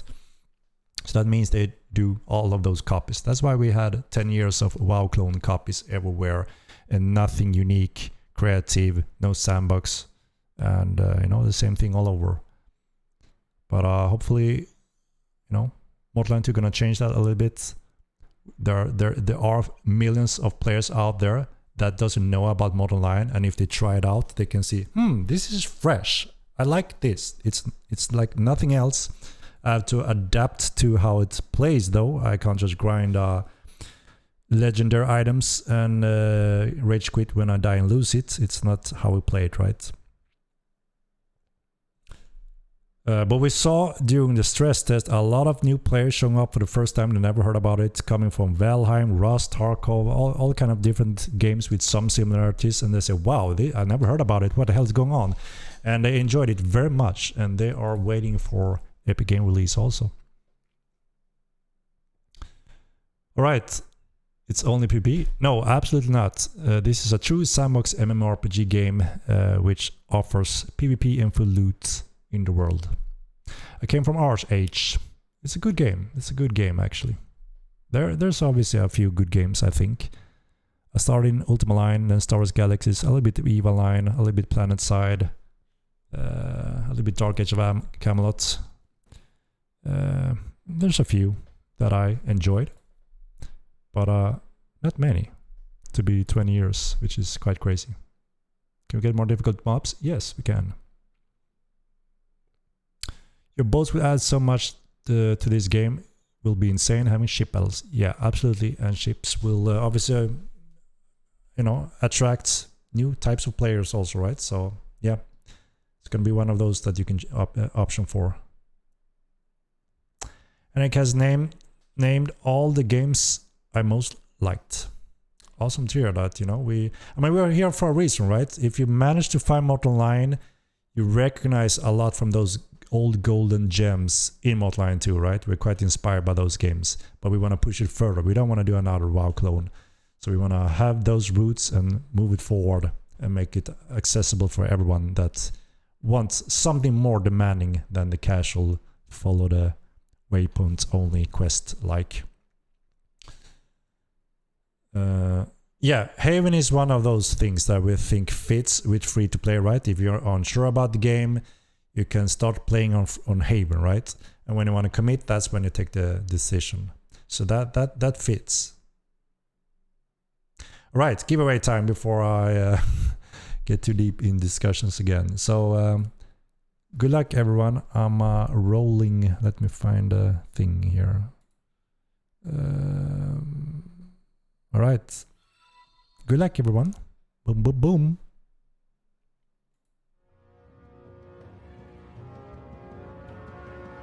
It's time. 10 long seconds. sorry. Here we go.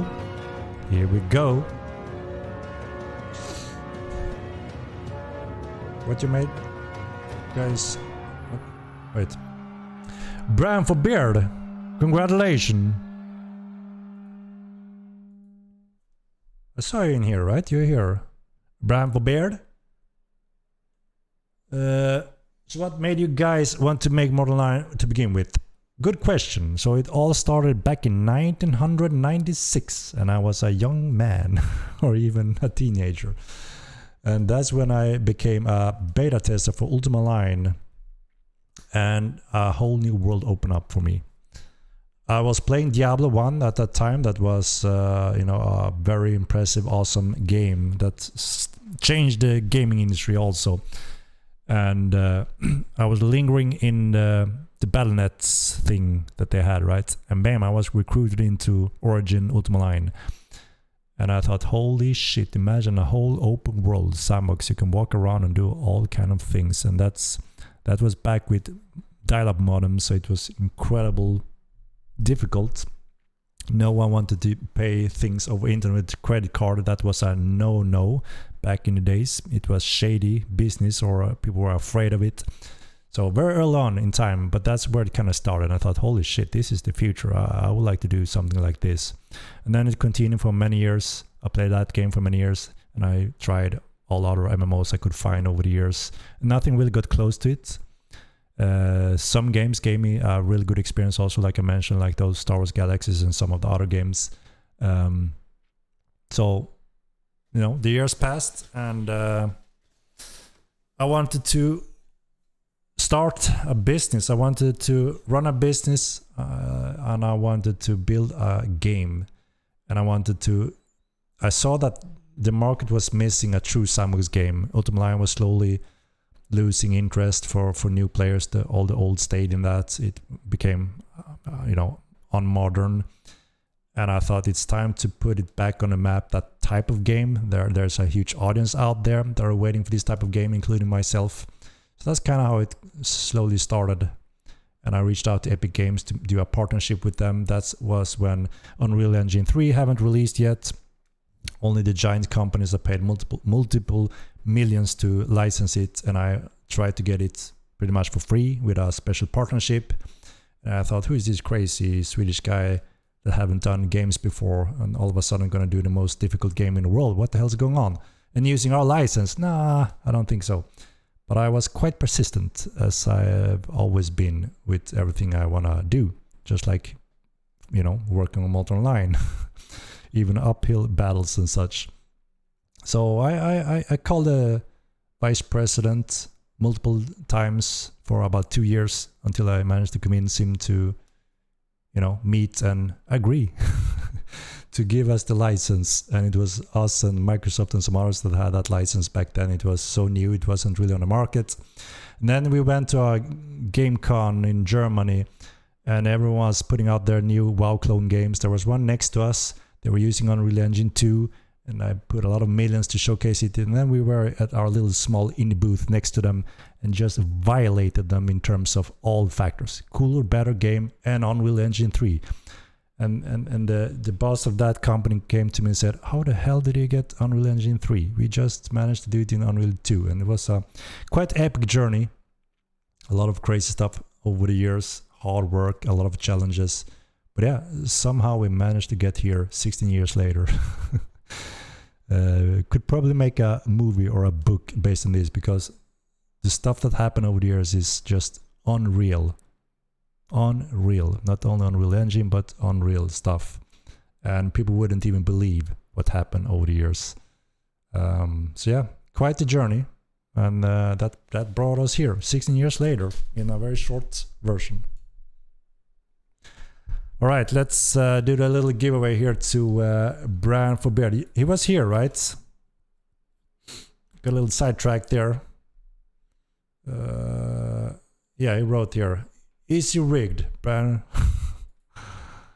Indeed.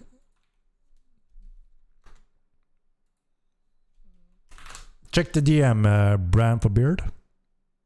Yeah, I saw him. Yo! I'm gonna grab the key, one moment. Whoa! Where do we have it? No.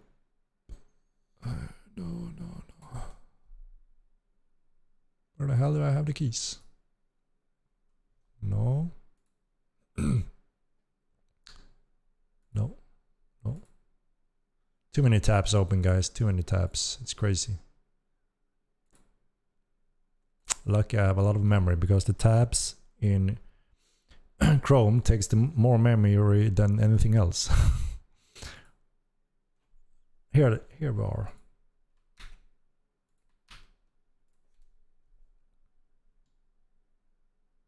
All right, congratulations again, Brian for Beard. You're an old-timer in Mortal 2, right? Or are you even from Mortal 1? I don't remember. Please refresh my memory. Do you play Dark Souls Online? I didn't really play it. I tried it swiftly. They were quite close to us in terms of some of the mechanics, and but I went a little bit different, which I didn't obviously enjoy as much. Like one character is everything a little bit, and the style, and there was a few things that I didn't really like. But obviously some similarities, right? And there were somewhat in our era also, when we announced our game, a lot of their players and followers jumped over to us, and obviously it seems like they didn't get too happy about it. So as direct competitors, like there's no room for two sandbox games. We wish them luck, and they banned us. But I can understand it, I guess. But yeah, I tried it very swiftly, and there were some mechanics that I just, obviously, that we have different, made me not enjoy that as much. But I can see there's obviously quite a few Darkfall players in Mortal 9 that try that game, coming from that game, that also kind of feels somewhat at home in Mortal 9, right? Makes sense. There's a lot of similarities in some ways. We wanted to go for more realism, more depth in crafting and refining your characters. But yeah, I mean, quite similar, also a smaller company. So Hyper Starfield, not really. I saw the announcement, right? Looked awesome as always when the giants hit all the bells and whistles, right? And some people seems like it's another No Man's Sky type of game, but I haven't really looked more to it into it, other than that kind of announcement and some of the general response to it. A lot of good old Darkfall Mortal beef. No, I mean, we always wish them good luck, you know. There's always room for more, and we're so different that we shouldn't worry about each other's, right? I mean, quite the opposite. We could both try to make rings on the water to make more people more interested in sandbox games rather than theme park games, right? But they banned everything that involved Mortal 9 on their forums. They didn't want to have it, even though we, you know, tried to make friends, you know, because why not? Starfield looks awful. Yeah, I don't know. I mean, it looked interesting, right? But I'm not sure. I'm not sure. Obviously, those giants would never really do a true sandbox game that many of us are interested in, because they want to tap into the WoW audience with their 12, 14 millions players to make the big bucks, right? We don't need that. We need a fraction to be extremely successful and do something that are completely unique. Star Citizen, obviously been following it on and off over the years, and still, to my knowledge, it's still not an MMORPG. It's a few players on a server, and I heard that there's still much there's a lot of problems, right? Which there are with such complex when it comes to MMORPGs. I'm not sure where they are right now, but maybe eventually it's gonna become a MMO. Who knows? I don't remember how many years it's been in development. Starfield is definitely a sandbox game, one of the few AA ones. Yeah, but that's how they're all marketing, right? And then when you get more info and get into the game, you see that it's quite far away. Just look at New World and some of the others that was marketed as a pure sandbox, and then bam, not a sandbox at all.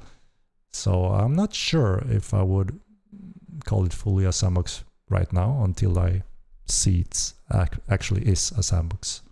But yeah, like I said, I'm not too aware of the details, but I mean, I read a lot of the response and feedback, and the players have been following it just to see what they think it is also.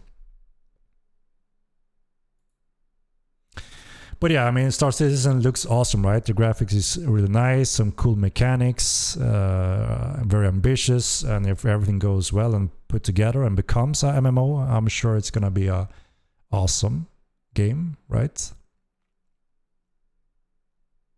Hung up players, yeah. So not really a MMORPG yet, but I'm sure they will, because I mean, look at their fundings. It's a world record, right? It's insane. If we got a fraction of that fundings, holy shit, we would take over the world with Mortal Line in a heartbeat. It's unfair. The famous giants get those insane funding resources without investing their own, because they don't need to, right? They don't need to take the risk. We invest everything we own and try to offer something unique. New World was a sandbox, but not after alpha. Yeah, exactly. Right, and that's not the first time. A lot of giant companies want to market this. I mean, sandbox sounds cool because there's some good sandbox out there that are not really MMOs, right? So, I mean, when GTA and all those games, big games, become sandbox because you can run around in these cities and do whatever you want, it became a big term and people love it, right?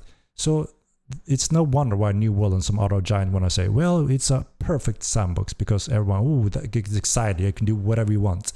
But then obviously slowly, when it's an MMO like that, it can't really be a fully sandbox game and have those core theme park features at the same time. You have to go one or the other way, and then some of it can be mixed. And I've seen it many times when it's being marketed and described as a true sandbox when it's completely not a sandbox. That's why we put an empathy on true sandbox. Mortal Line 2, in my view at least, is a very true sandbox. And a few other MMORPGs, I think, can be called a true sandbox today, which is quite sad.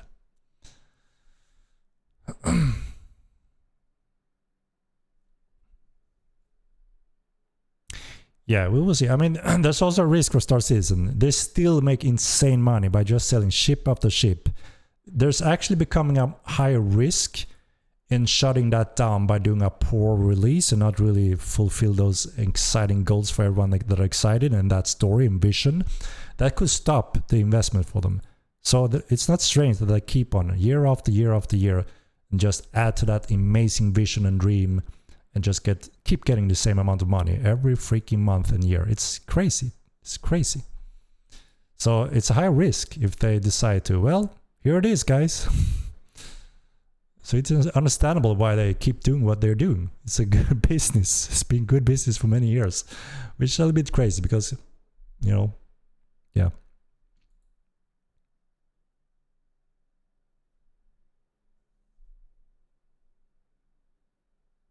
10 ways probably fun and Star Citizen more than Star Wars fun. Yeah, some of those ways, again, it's just crazy. Who the hell spend millions on a few ships and stuff. I mean, of course, if they have that many millions to spare, why not, right? But imagine if we got one of those whales. We will get more resources, more coders, more artists, and we could give a lot more, because we kind of, I'm very proud of the team because we do something that no one else have been doing, and we do a lot with nothing, and we become really good at it. So imagine if we can expand on that powerfully. That is obviously a goal.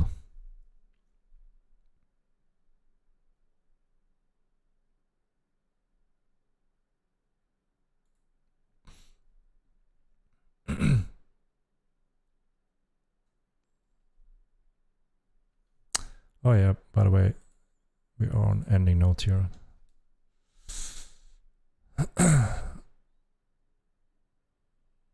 Sorry for ask, but my friend want to know that you will make a blackjack. Do you mean blackjack? Or what do you mean, honey? What can a whale buy right now? Well, we don't have that kind of microtransaction or packages, right? I mean, do we need to do a special cape for 1 million? Or, you know, obviously we don't have those ships that can be insane and added to the game like that. So I don't know. I mean, that business model doesn't really fit us, right?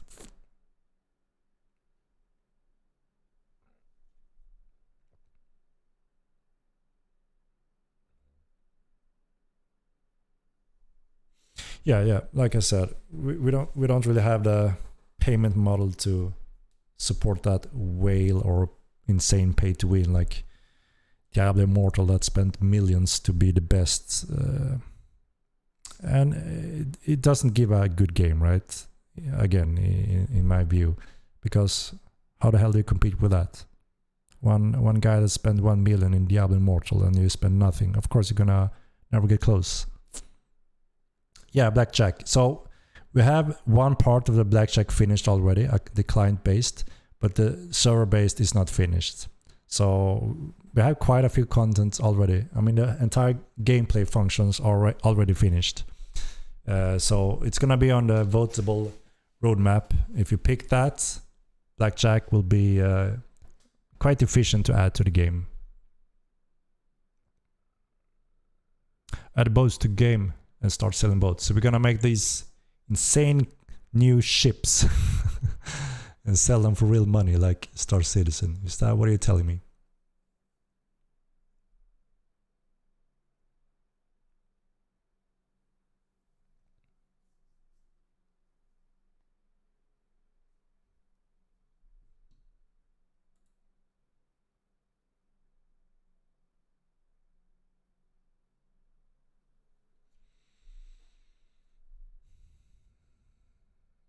Yeah, skin is to support the game, but again, skin is something you as a craftsmanship in a game can learn and sell. So it's actually a service you benefit from and can enjoy from.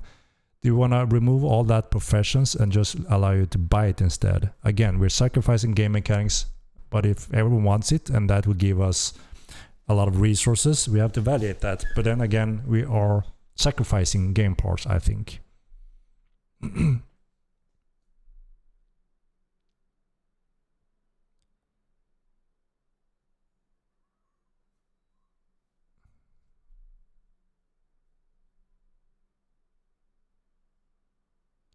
Navy, I mean, so usually the biggest part is the server side. This is what a lot of people sometimes forget about. When you make a MMORPG game, there's obviously a client side and there's a server side. And usually the server side is extremely important, sensitive, and large project of all the features. So it doesn't mean that we have Blackjack pretty much done and we can just ship it in next patch. Since the network side isn't done at all, it's still a project that needs the coders, and the coders, you know, always need to specifically plan to make sure that we cover it with the coders we have and with the expertise we have. What do you use to make this haircut? In game as a barber profession, I mean. Scissors. Scissors.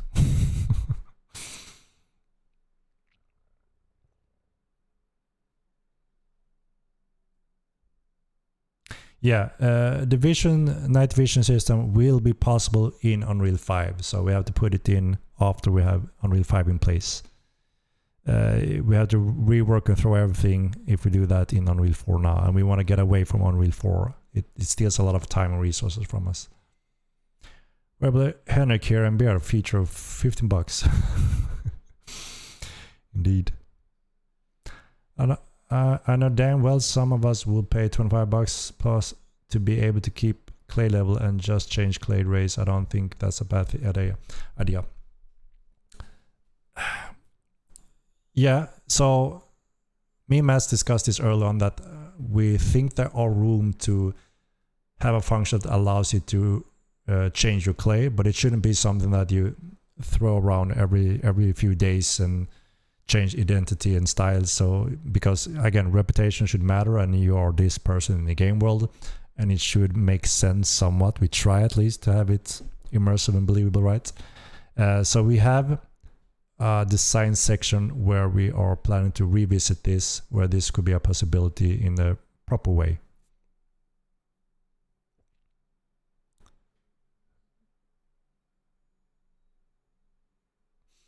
Then we risk never having time in games depending on the different categories we vote on, because people might value other things more, but the whole time of the games are complete except for network solution to have players against each other. So Nave, yeah, I agree. So obviously one of the things is so we have the majority of players that enjoy the game, they're happy they're playing regularly. We can see Steam chart and our database numbers where they are quite constantly active in the game. The majority of these players are not on here, Twitch, they're not on the forums and not on Discord. So they're not really communicating with us or even listening on us, on our updates. And that's actually the majority of our player base, believe it or not. Then we have you guys that are, a little bit more in touch with the game developers, that want to, be updated, be involved, and be heard. And we have this interaction, right? So it's always important, obviously, that we take a look on the greater picture. So we don't just cater for one very small group that are extremely loud or, taking the wrong direction because we think they represent the entire population. And we don't do our due diligence to make sure that it's the right direction and it also follows our core vision and red line that we promise to everyone publicly. So I hope that makes sense. So in that term, obviously, we can't just, because quite often we have loud PvP players that want to, push that as much as possible, which means we will never have time for everything else if that's the only thing we do, right? So we need to cover all the areas to make a true sandbox game that we are promising to the audience, right? And that means we have to pick something within the RP socializing group, which are table games are one of them.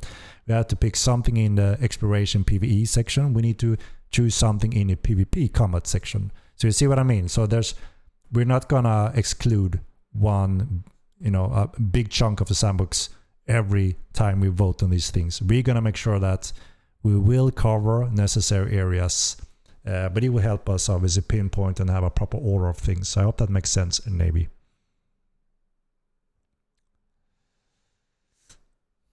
But yeah, obviously, like I said, table social thing in the social tab, I think table games will be the more popular one, which means blackjack will obviously be a little bit faster for us to produce because we have the game function rules already finished.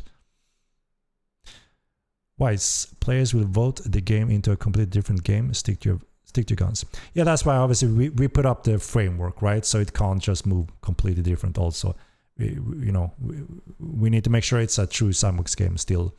And just grows for all those different areas, including combat and including social RP elements and so on. Russian roulette, that is suitable also, yeah. So blackjack, like I said, we have a lot of that finished in terms of gameplay rules. I want Texas Hold'em because it's a obviously extremely popular, big thing that I will personally enjoy. Just sit down and play poker tournaments and play heads up with you guys and enjoy. So that's one of the high up games. But the list after that is quite endless, right? Russian roulette, card games, chess, anything we can add, right?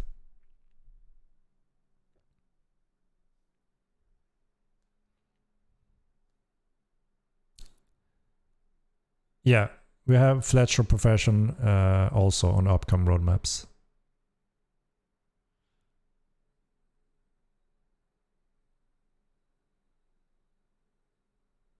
Yeah, I know what Russian roulette is. I meant normal roulette, right? I don't know. I just read it Russian roulette. Yeah, I'm not sure if we're gonna have the exact Russian roulette rules. But like I said, any of those table games that are suitable can be added over time. I know what Russian roulette is. It's a very dangerous game, right? We don't have the pistols, but we have, I don't know, something else that could be used. You win or you die. Yeah, exactly. I know. Pistols confirmed. No, I thought the normal roulette and read Russian roulette, and I didn't think about the Russian version, right?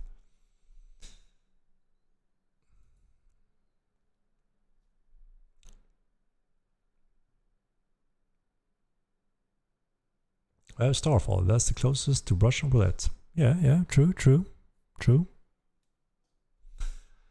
Alright, guys, I tried to keep them 2 hours, and we are almost a half hour above our today's time limits. So I think this is where I will thank you all for joining in today.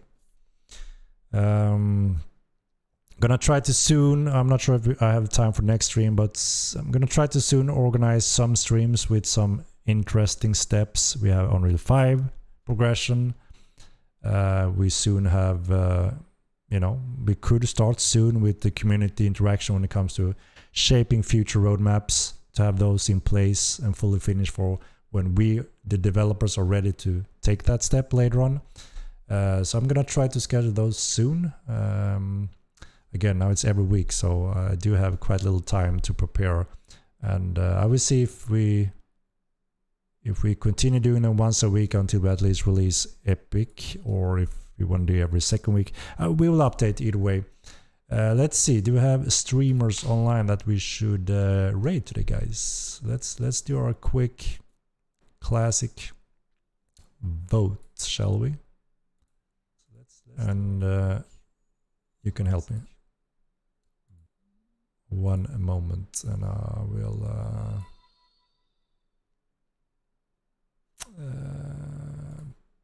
a poll. Let's do a poll.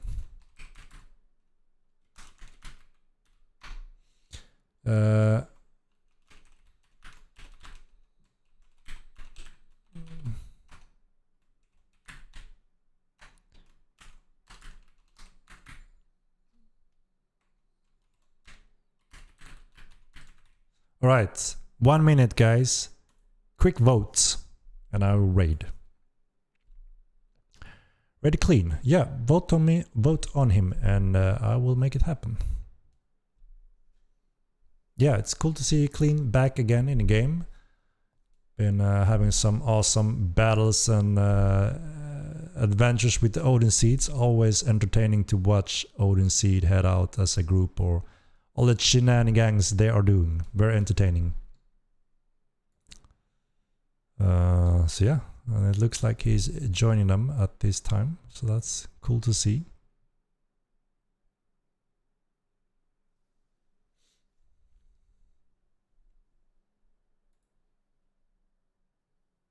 Do you only pick streamers off Twitch, or do you do YouTube as well? Yeah, when it comes to Twitch, we usually do our Twitch raid, right? So feel free to start streaming Twitch. We try to pass on raids to any newcomer as well, and when we have done that, we do random raids, like we can do polls like this. So yeah, we try to do our best to support everyone and support their Twitch and so on also, and obviously YouTube videos, try to share them and such. All right, clean it is, guys. Clean it is. Let's do the raid then. All right, I want to thank you all for joining in again, and thank you for all your questions, your donations, and all of that. We really appreciate your support and being here. Never streamed before, but I plan to start. That is awesome. Go ahead, go ahead. All right, guys. Thank you. And here, let me find the raid button then. Clean it is. Let's say hello to Clean, show some support as usual, and all of that. All right. And have a wonderful evening, guys. And I will see you on the next stream. All right. Have a good night. And let's say hello to Clean. All right. Bye-bye.